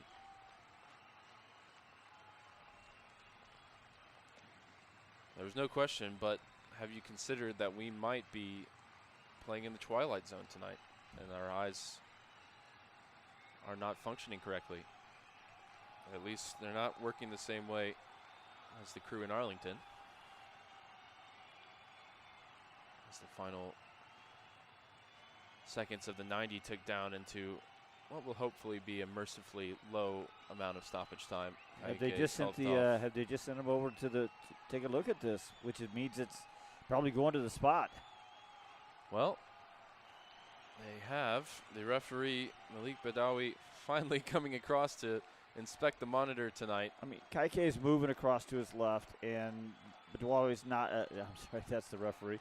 Caicedo is not really defending in a good spot, and he kicks him. He's going for the ball, but he gets all of Kaike's knee. Well, if we could add up all three potential penalty incidents, at least one would be warranted on the night. We'll see what the decision is here. Referee makes the box with his arms. We won't be able to hear his announcement in the stadium.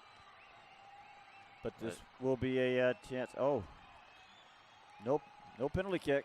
No penalty kick. Well, at least we got to the monitor that time.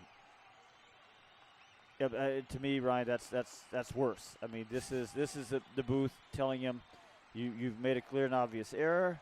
Also, based on what we could see with the camera shot from behind him, looked at one angle, which was not a great angle as well to actually see what happened. I would just suggest that it was the best angle, and it was easy. I could see it. It was. I mean, like I said. Yeah. The twilight zone. Well, it's not the reason we should be clear. It's not the reason Dallas is about to lose this game 5-0. But it could have been 5-2. Yes, indeed. And Musa could have been one more goal ahead in the Golden Boot race.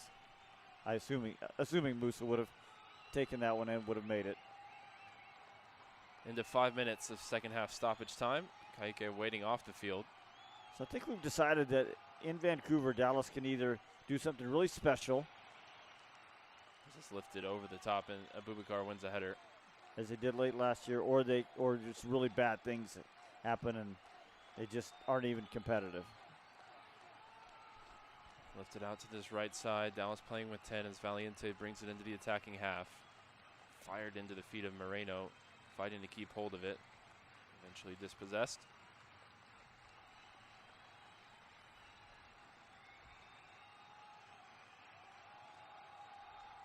Three minutes of the 5 still to play. I don't think on these decisions that this is any grand conspiracy. I think this is a lot of home team and leaders of the Western Conference and MLS Cup finalists last year getting a lot more the benefit of the doubt as somebody else just gets taken down. And finally, Kaike again. Laborda picks up the first yellow card for Vancouver tonight. Yeah, I think it's just a lot of benefit of the doubt going to the higher ranked team.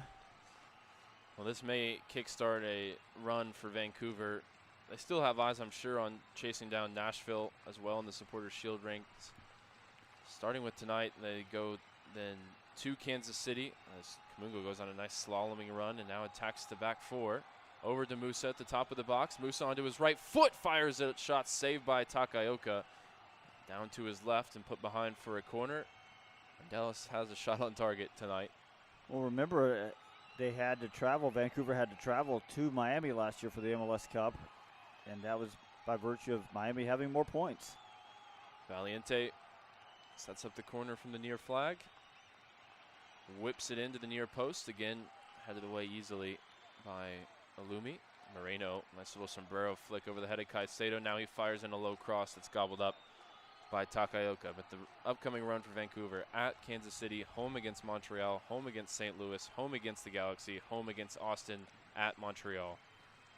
And the bettors' favorites would have 5 wins minimum out of that run. The only team anywhere close to a playoff position would be St. Louis. Right, the service tonight on the FC Dallas, on the corner kicks and free kicks, just not quite good enough. Valiente again just didn't clear the first man on the corner kick. Halloumi maybe looking to add one more, but Abubakar slides in. He is fully spent as he's slow to get back to his feet in the final seconds here. Shackmore looking for a way out deep in the corner. We'll play up the far sideline. I mean, one thing you would say about today, I don't think Josh Torquato has stood out either way. I don't think he's been special, but I think he's held his own. I think in the second half he's had some really good moments, hopping in the passing lanes and looking confident. Next up for Dallas, they'll play at St. Louis on Sunday, and then they return home finally on September 5th against Kansas City. That one has been long since circled in the calendar, I'm sure, for anybody still listening here, as Caicedo is into the Dallas 18, is passed back to the top of the box, picked off by Kappas. 5 minutes has elapsed as Kamungo sprints up the right side, beats Kubas, and now runs at Blackman, tries to beat Blackman, and that was one step too many, as perhaps that's emblematic of this result tonight. One step too many in this long journey away from home. 6 points earlier in the week, and those will still count the same. It'll be similar, honestly, Steve, to how they had to sort of ride off that Toluca game after the 2 wins in Leagues Cup, losing the third one to an incredible team. Well, we'll talk about it on the post-game show, but I just don't see this being any kind of a confidence-crushing loss. Nobody wants to lose 5-0, but we'll talk about it. Well, the final whistle sounds at BC Place tonight, and it was not Dallas's night as a rotated lineup goes down 4 at the break, and it ends up a 5-0 game as Caicedo scores in the second half. Vancouver back to the summit in the Western Conference, and Dallas will head back home for a whole week without a game before we reconvene on Sunday. Thank you for sticking with us here late into your Saturday night as this one ends up 5-0 to the Whitecaps at BC Place. You've been listening to FC Dallas Soccer, presented by Toyota on the FC Dallas Radio Network. Hey campers, it's Jan from Toyota. This summer, we're headed to Camp Toyota, and the fun starts now! We're kicking things off by kicking up mud. Jump in, campers. We're going off-roading in a 4Runner. Next, we're heading to the hot springs in a RAV4. And finally, park your Tundras and Tacomas around the campfire because we're roasting marshmallows. Your summer starts here. Dealer inventory may vary. See your participating Toyota dealer for details. Event ends June 1st. Toyota, let's go places. UT Southwestern Medical Center in Dallas, Texas, where discoveries change lives. The spark of collaboration that fuels bold thinking in our labs. The spark of inspiration that motivates greatness in the next generation. And the spark of innovation that pushes the boundaries of today's care. At UT Southwestern, teamwork and talent combine to fuel discovery, education, and healing. UT Southwestern, the future of medicine sparks here. This is Logan Farrington, striker for FC Dallas. Behind every goal, there's a team you don't always see. The ones keeping everything running, secure, connected, ready. That's General Informatics. From cybersecurity to smarter IT solutions, General Informatics powers FC Dallas with advanced technology support so we can stay focused on the game. General Informatics. Complex IT made simple.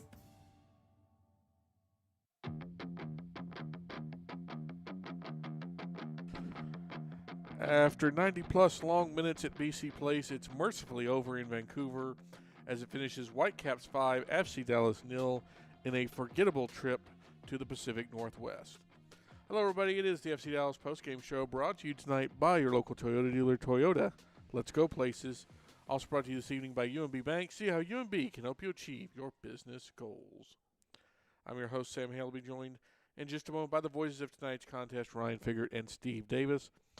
No highlights tonight for Dallas as goals from Vancouver in the 11th, 23rd, 37th, 45th plus 6th, and 68th minute give Vancouver everything they possibly needed to reclaim the top of the West and resume their chase at Supporters Shield. Let's get you the post-game stats. Those are brought to you this evening by UMB Bank. Possession goes the way of Vancouver, 61-39. 17 shots, 8 of those on target for the Caps. 7 shots, 1 on target for FC Dallas. You had 3 saves tonight from Jonathan Sirois, 1 from Yohei Takaoka. 12 fouls for the Caps, 1 yellow card, yet 9 fouls for FC Dallas, and 4 yellow cards listed, although that just seems kind of light for some reason. Now I have to double-check my own notes to make sure because they were handing out yellow cards like candy. 5 yellow cards, and unfortunately the late card to Peter Musa has not shown up on the MLS stat pack, but in that case, 9 fouls, 5 yellow cards tonight for FC Dallas. Let's bring in the voices of this one, Ryan Figert and Steve Davis. And Ryan, I have a feeling that I don't know how the team exactly is going to handle this one, but as soon as we get off the air tonight, I plan to walk out the door and forget this match ever happened, because that feels like the best possible thing to do when you have a match where nothing, literally nothing in any way goes right. Yeah, burn the tapes on this one. This was a bonus game in a lot of ways. Unfortunately, I think it came against a team that you really want to test yourself against. Eric Will has gone on the record over the last 18 months as saying that he thinks Vancouver is the standard bearer in the Western Conference and that he likes to see, where his team is at when they go up against Vancouver. And obviously last year they went into Vancouver and won. They then lost in the first game of the series, drew at home, and lost on penalties in the second game. So really kind of a mixed bag of results against the Caps last year. Unfortunately, both of the games in the regular season this year they've lost. They lost a close one at home, and this one was anything but close, unfortunately, as the rotated lineup didn't help. In Vancouver, I think extra motivated coming off of a big blow to their season with the loss in slipping from first place on Wednesday. They came into this one with everything to prove, with their best 11 available, and they put Dallas to the sword tonight. There's no two ways about it. Yeah, so I think what Eric Will has certainly done, along with the team's backroom technical staff, is they've really raised the floor. And I think, though, these matches with Vancouver continue to show, I know they went in last year and won, and that was a red card, asterisk there because it was red card aided, and then they came back and played off the field in that playoff game against Vancouver and then lost the series back here in Texas. So I think what these games are demonstrating is that they still have a little bit of room to go, if they're going to raise the ceiling of what's happening around Toyota Stadium. I think that's more than fair, and one of the big decisions that ended up happening, we talked about this at halftime, as Dallas rotated very heavily coming into this one, which they needed to do because there was a lot of legs on a lot of guys that looked tired, even at the end of the RSL game. But at halftime, we speculated, do you just let this group play out the 90 and give everyone a rest, or do you make some sort of strategic changes? We didn't really know. We got our answer very quickly when right out of halftime, 4 changes are made. Musa, Moreno, Valiente, and Bernie Kamungo all come in. And I don't want to have this discussion in the sense of right or wrong, because ultimately there is no right or wrong answer. There's just decisions and outcomes. And you can agree or disagree. That's up for debate. But, Ryan, I'll start here with you because I'm curious. Now that we know the outcome of it, what did you think at the time? And now that we saw how it ended up, what's your thoughts on that decision with 45 minutes in the book? First of all, I'm really glad that it didn't end with anything untoward, anything nasty, because the game had gotten a little bit physical. It had gotten chippy. Just and then you had the Kaique moment. That was a little bit of a scare there. Ultimately, we kind of figured out that there was contact. It kind of looked like maybe there was non-contact injury initially. Thankfully, looked like he was okay, and he was sprinting around after that. So it looks like they got out of there with no injuries. Ultimately, this is a decision that the public and fans and us in the broadcast booth, we don't have the information that they have. Correct. In terms of the load on everybody's legs, in terms of the sports science behind it all. And so I think on paper you look at it and you say, look, let's not let Musa step foot on the turf tonight. On Moreno, the same. The way that how important they are to this team, you absolutely wrap them in cotton wool and bubble wrap and say we'll see you on Sunday. But ultimately, my understanding is that, and the reason that you see players running sprints on the field after the game, whether, if they came in as a sub or if they were an unused sub, they have a certain threshold of load in terms of the physical work and the cardio and all of that they're trying to reach, whether it's through training, whether it's through a game, or if you came into a game for 5 minutes, they make up for that load by doing those sprints on the field at the end. So maybe that's kind of the thinking is like they haven't had any time to train, so they haven't been able to get that physical load on their bodies in training. We know we've been out there a couple of times recently in this stretch of games. It would be irresponsible to be going 100% in training, right? They have to manage that, and so they haven't been training, and so just keeping minutes in the legs in ultimately a low-stakes situation in that second half when the results already decided. I don't think it's the worst decision, and obviously I think the outcome was fine. Nobody came away with any major injuries. The Musa yellow card's not great, but he's been much better this season about picking those up, so that's less of a concern than it would have been last year. Ultimately, I think this became more about the psychology of it, and Eric Quill, as Steve pointed out on the broadcast, maybe wanted to say that, hey, if you can't get to the standard of where I want this team to be, then you're not going to be on the field, even in a rotation game. And maybe that's what it came down to. We weren't in the locker room, so we don't know. But I would say it's never as simple as we like to make it, whether it's as the media or as fans. And they'll know a lot more than we will when they make those calls. Well, Ryan, along those lines, I just had a thought. I wonder if they thought, and this is just pure speculation, but as opposed to maybe coming back here and having a training session on Monday or having even on Tuesday, I'm not sure, maybe he's going to give them those days off. And as you suggested, that was amounting to the training session. And why not go ahead and do it when it's 72 degrees and not 106? Honestly, because I think as Herman Johansson has noted, and other players through the years have talked about, players, I don't think it's the temperature of the matches that just sort of adds to the full summer beatdown. I think it's the daily training and that stuff, and all the heat in the sun. At least the matches, most of them, you get at least half the match where you got, the sun goes behind a cloud, or the sun goes down rather, so it's nighttime at the very least, whereas training is in the full sun. So maybe it's something like that. Go ahead and train. Go ahead and get your quote training where it's 72 degrees inside. Yeah, I don't think, again, like I said, I don't think there's a right or a wrong answer here. I'm sure fans will probably discuss it. I'm sure fans think there are. I think there's they're going to be in the binary, and I'm curious to see what Eric Quill says about it in his postgame today. I just and we also, and I think you speculated, this could have been a pre-planned situation because you took out the entire front three, plus you end up taking out Nolan Norris, who's also played a decent amount despite missing the Austin game through yellow card. Maybe they always anticipated this, where that happened. I believe it was the Salt Lake game as well, where you led at halftime and you end up just taking out Musa and Moreno. You leave in Valiente. Maybe they said, hey, whatever the score is at 45, we're gonna give you all 45, split it, and just I don't know. We'll see, but it's just one of those things that, especially with the scoreline being 4-0, just kind of looked a little strange. But it would make a lot of sense if they're trying to do any of the scenarios we've presented here. Yeah, and I think the way that I'm kind of looking at this, and we've seen so much because of the World Cup with the schedule congestion and sort of cramming games into the first part of the schedule, cramming games even more so into the second part of the schedule.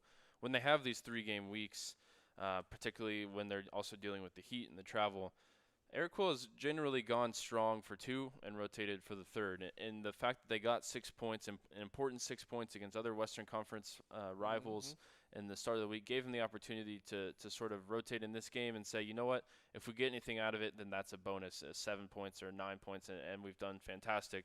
But losing today, despite a slanted scoreline, is not the end of the world because of those 6 points that you already have in your pocket. And even in Leagues Cup, I think we saw the same thing. 2 games. Now, ultimately, they had to go strong in Toluca because they had a chance to advance. But they end up on a less lopsided scoreline. But in terms of the run of play, a very similarly lopsided game at Toluca. It was a step too far. But that didn't mean that they lost all momentum and they came back to MLS play and they were garbage. They were fine. They bounced back. They picked up the positives from the 2 wins that they had. And they were fresher going into Austin. And then they took it to Austin in that game. So I wouldn't be too worried, as Steve said on the broadcast, that this is going to crush the momentum that this team has had recently. I think they can sort of acknowledge the situation, acknowledge the rotated lineup, and take the positives from Austin, take the positives from RSL, and go into St. Louis in what is a game for 4th place, if not 3rd place, in the Western Conference next Sunday by the time the table is shaken out. That's a big game, and the team will be up for it, and the team will be better rested, and this game will be long in their memory at that point. I just think the psychology is different. If you put your best 11 out there and you get crushed like this, it's human nature. You're going to sort of question yourself. Coaches are going to question themselves. Players are going to – everybody's going to look around and say, well, do we have enough here? Is this thing starting to unravel? Whereas if there's a clear reason why, and I'm not saying it's an excuse, but if you say, well, that really wasn't our team out there. That was half of our team. And by the way, half of our team that's on this stretch of 7 games in 23 days, where you're just as human beings, at some point you're just out of gas. So I really do think, Ryan, you said it really well. I think the team is smart enough collectively, and Eric Quill is smart enough, even though he might get on him about standards, to recognize the situation there, the context of it. I just don't think this is going to be a big confidence crusher. I would tell you that maybe we could glean something from last year's. I mentioned that 5-0 loss to San Diego and how they bounced back after that. But to be fair, they bounced back with a 3-1 win over Alta. In the Open Cup. Yes, yeah. The U.S. Open Cup. I think that's USL really League One. Yes, it's not really a good comparison. So can't really tell much about that. Just to sort of put the pin on that, as we're going into the last game of a 9-game, just including MLS, a 9-game road stretch. 4 wins, 2 draws, 2 losses. Don't lose your head over one game. Yeah. And also, let's not forget, while this is not a Whitecaps podcast, we all have eyes, and that Whitecaps team, they're not just good. I mean, they are legitimately, maybe best in the league good right now. I would argue it's them and Nashville, and probably that's the top tier. Those are the teams that, if you were going to play MLS Cup tomorrow, those are probably the 2 that should be playing for it. And, man, tonight especially, they kind of felt like they had a point to prove after the Houston loss midweek. They started their first choice lineup while Dallas did not start theirs. And they kind of felt like the old saying, hell hath no fury like a woman scorned. Well, tonight hell had no fury like the Whitecaps trying to get back first place, especially after Houston loses to St. Louis and opens up that spot again. Yeah, they were fully motivated, fully loaded, not fully rested. Nobody is right now, especially the teams that have played in Leagues Cup, but less travel and all of those types of things. So it was always going to be a tough task tonight, but huge credit to this Vancouver team. I think we sort of rave about them every time we play them, no matter what the result is, because they are so good. And Jesper Sorensen and their front office have really not only built a roster, but gotten more out of the guys that were already on the roster. They've developed players, and they're doing all this without a guy that was probably an MLS MVP conversation type player with Sebastian Berhalter. So they're working on replacing him, whether it's internally or from outside. But clearly, this team, as they get back to full strength, we saw a closer to full strength lineup for them tonight.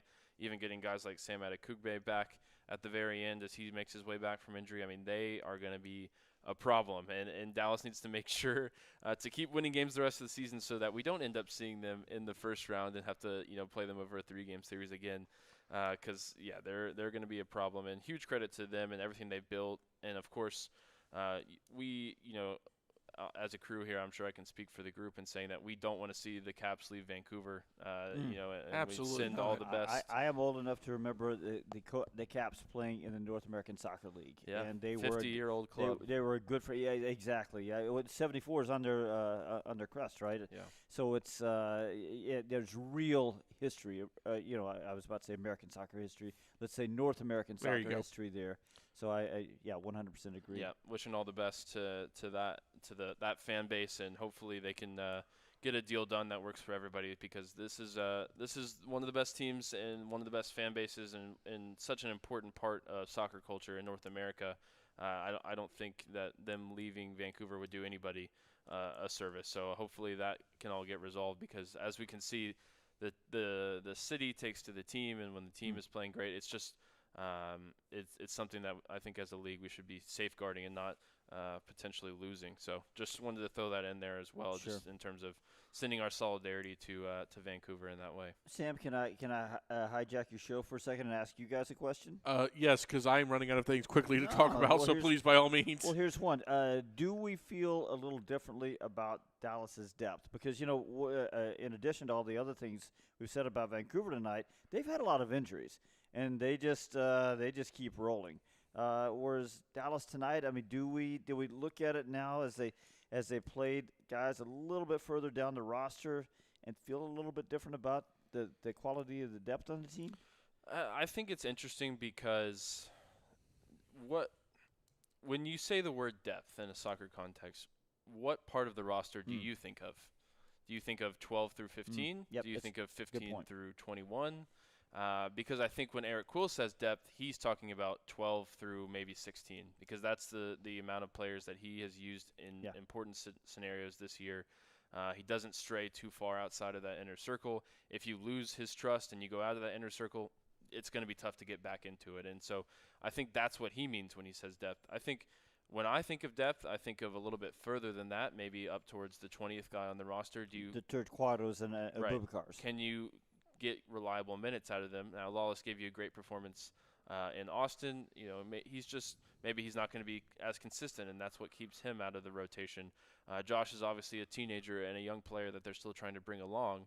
But one thing I'll say, and Eric Kuhl has obviously a ton of experience bringing through young players, whether it's with North Texas, in Columbus, and he knows a whole lot more about this than I do. But I would like to see guys like Josh Torquato getting into games with a better structure around them, because it seems like, you know, in minutes for guys like Nick Simmons and Josh Torquato and young guys like that, they come into the game when the whole team is rotated and there's just not much structure for them to work within. Whereas if you give me your 10 of your best 11 and Josh Torquato starting or Caleb Swan is starting, I think that gives them a much better chance to succeed.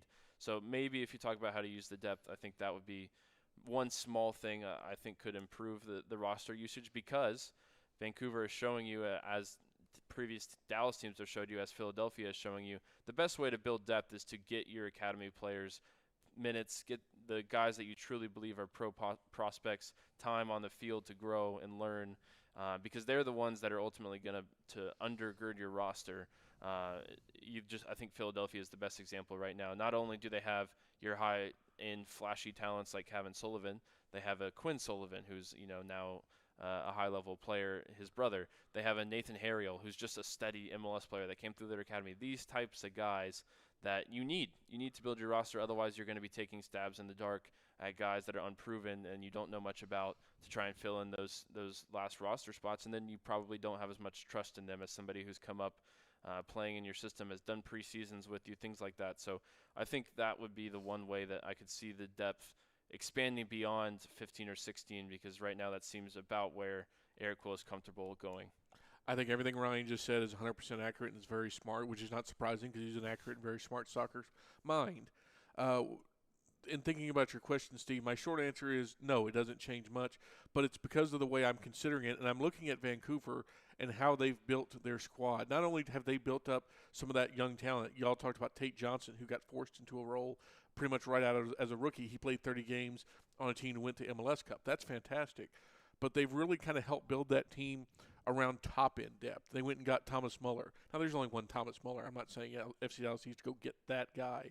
But they've got Brian White. They've got Ryan Gauld. They had Seb Berhalter. They have multiple stars. They're not reliant. Correct. I want them to build from the top and kind of push down some of that depth, because imagine for me in a world where you have Ramiro and you have maybe someone else that's a little bit better than Ramiro, and that allows someone like Christian Kappas-Kait to play a more better role. You have someone that's a little bit better than Bernard Kamungo at left wing back, and that lets Bernie come off the bench and be that more spark plug. You know, maybe you have someone like Osaze Nolan and another like high-level center back that makes them all better. So when I say that my depth on the view of depth has not changed, because I think the issue for Dallas, if they want to take that next step, they are a good MLS team right now. I think they have a system that works for them and a coach that knows how to get the most out of his players. I want to see them more bring in that higher level, so that those guys from like the 4 to 7 range, or maybe push down the rest of the roster into different roles as opposed to building up from below, which is what Dallas has traditionally done, right? And I think Vancouver offers the best example of that, because they had a great team, and they went out and got Thomas Muller, and that's how you push the chips in and go for it. And I think that's just, because I think Dallas can develop talent. I think they've done a good job of it in certain spaces. And I think they just need to do a little bit more on the other side, and that'll kind of help raise the tide on the other end of it. That's just, I think there's no real wrong answer to this, because it's an interesting way of just different soccering philosophies. We can't go the entire postgame show without acknowledging the VAR situation tonight. It was not a deciding factor Here's in the Ryan game's Figert on the ISO. results, but I think in the first half, the Sarver incident is about as clear as day in terms of a stonewall penalty sliding from behind that I've ever seen not given, and not only not given, but not extensively reviewed, not shown an on-field review. Maybe the only thing we could think of was maybe he was offside. But, of course, we didn't get a good angle of a replay to determine whether that was the case or not. And it's worth noting that the play restarted with a goal kick, so they did not call offside. And then the second half, going over to look at it and then looking at it and then telling me that you didn't see. And clarify that when you say going over to look at it, you're not just going over to look at it. You've been told. You've been recommended a review. Yes. And they said there is a clear and obvious error. Yeah. You look at it, and to our eyes – which may be failing us in our old age, I don't know. To our eyes, clear contact on the knee inside the box. And to me, the most laughable thing of the whole thing is how often do you see the standard for what a penalty is? Maybe it's a little bit lower when it's a 5-0 game. So, and I know that's not supposed to come into the referee's decision-making, and I'm not asking for sympathy. But when you go over, you stop the game, you go over, look at the monitor. To my eyes, clear contact on the knee. You decide, no, I'm sticking with my on-field decision. I mean, come on. Well, the ones I feel bad about for not just FC Dallas, but for anybody, is when it really affects the outcome of the game. Thankfully, it does not. And I don't. And if we had to cash in our bad mistakes tonight, then I'm happy to get rid of them and hopefully – because I think the rest of the season, and I said this on the broadcast, we haven't had any major contentious decisions that have gone against us. And VAR in general has been a footnote, I think, this season, and that's good. That's how I'd prefer it to be. Dallas is one of 5 teams that don't have a red card this year. No red cards this season. And that's good. So, I think that you're right. It might be an outlier, but it was a bad outlier tonight. It was. But, again, the ones that I still remember, Jordan Morris with the shove up in Seattle that doesn't get called, and Seattle scores a big goal in that one, or LAFC, Ikosi Tafari, and those are close games. And this one I'll forget about this. Yeah, best you could have got maybe was 3-1 into the half, and that really doesn't change the calculus much. Yeah. The only thing you do feel a little bit badly about is Petter Musa could have stepped up to the spot and maybe hit goal number 17. Yeah, the annoying thing about this, obviously the VAR decisions are what they are. I think Ryan summed it up very well. Just the standard of fouling, Dallas ends up with 5 yellow cards by my count here tonight on just 9 fouls, while Minnesota, we're watching Minnesota here, so I'm a little – Vancouver, 12 fouls listed, but only 1 yellow card, and that doesn't come until stoppage time in the second half. I don't care what the standard is. You want to have a high standard for a card? That's fine. You want to have a low one? I would say, though, I mean, I think Dallas earned theirs. Yeah, they did. I was going to say, what maybe Vancouver the problem fouls. is that Vancouver also could have earned a few more. That's kind of – I just want universal application. I think there was a couple times when Vancouver may have committed the same foul that Dallas have. Also, the weird moment when Shaq got his yellow card, when Thomas Muller gets up and is shouting in his face, like that's – yeah, that's benefit of the doubt going to a world class, literally a World Cup winner, and that's it shouldn't be that way. But I think we know sports. And at minimum, it's just bad sportsmanship, and I'm just not here for that. I was impressed, and this is maybe where we can end it off tonight. But I was impressed because not only is Vancouver a great footballing team, not only do they have a great stadium and a great fan base behind them, they are. I can't use the word that I want to use on the broadcast. They are very tough to play against. They are very conniving. They know how to commit fouls without picking up yellow cards. They know how to go in hard and get away with it. They know where the line is. They set the line a lot of times in their home games, and the referee seems to maybe acquiesce to that, but then they know where that line is.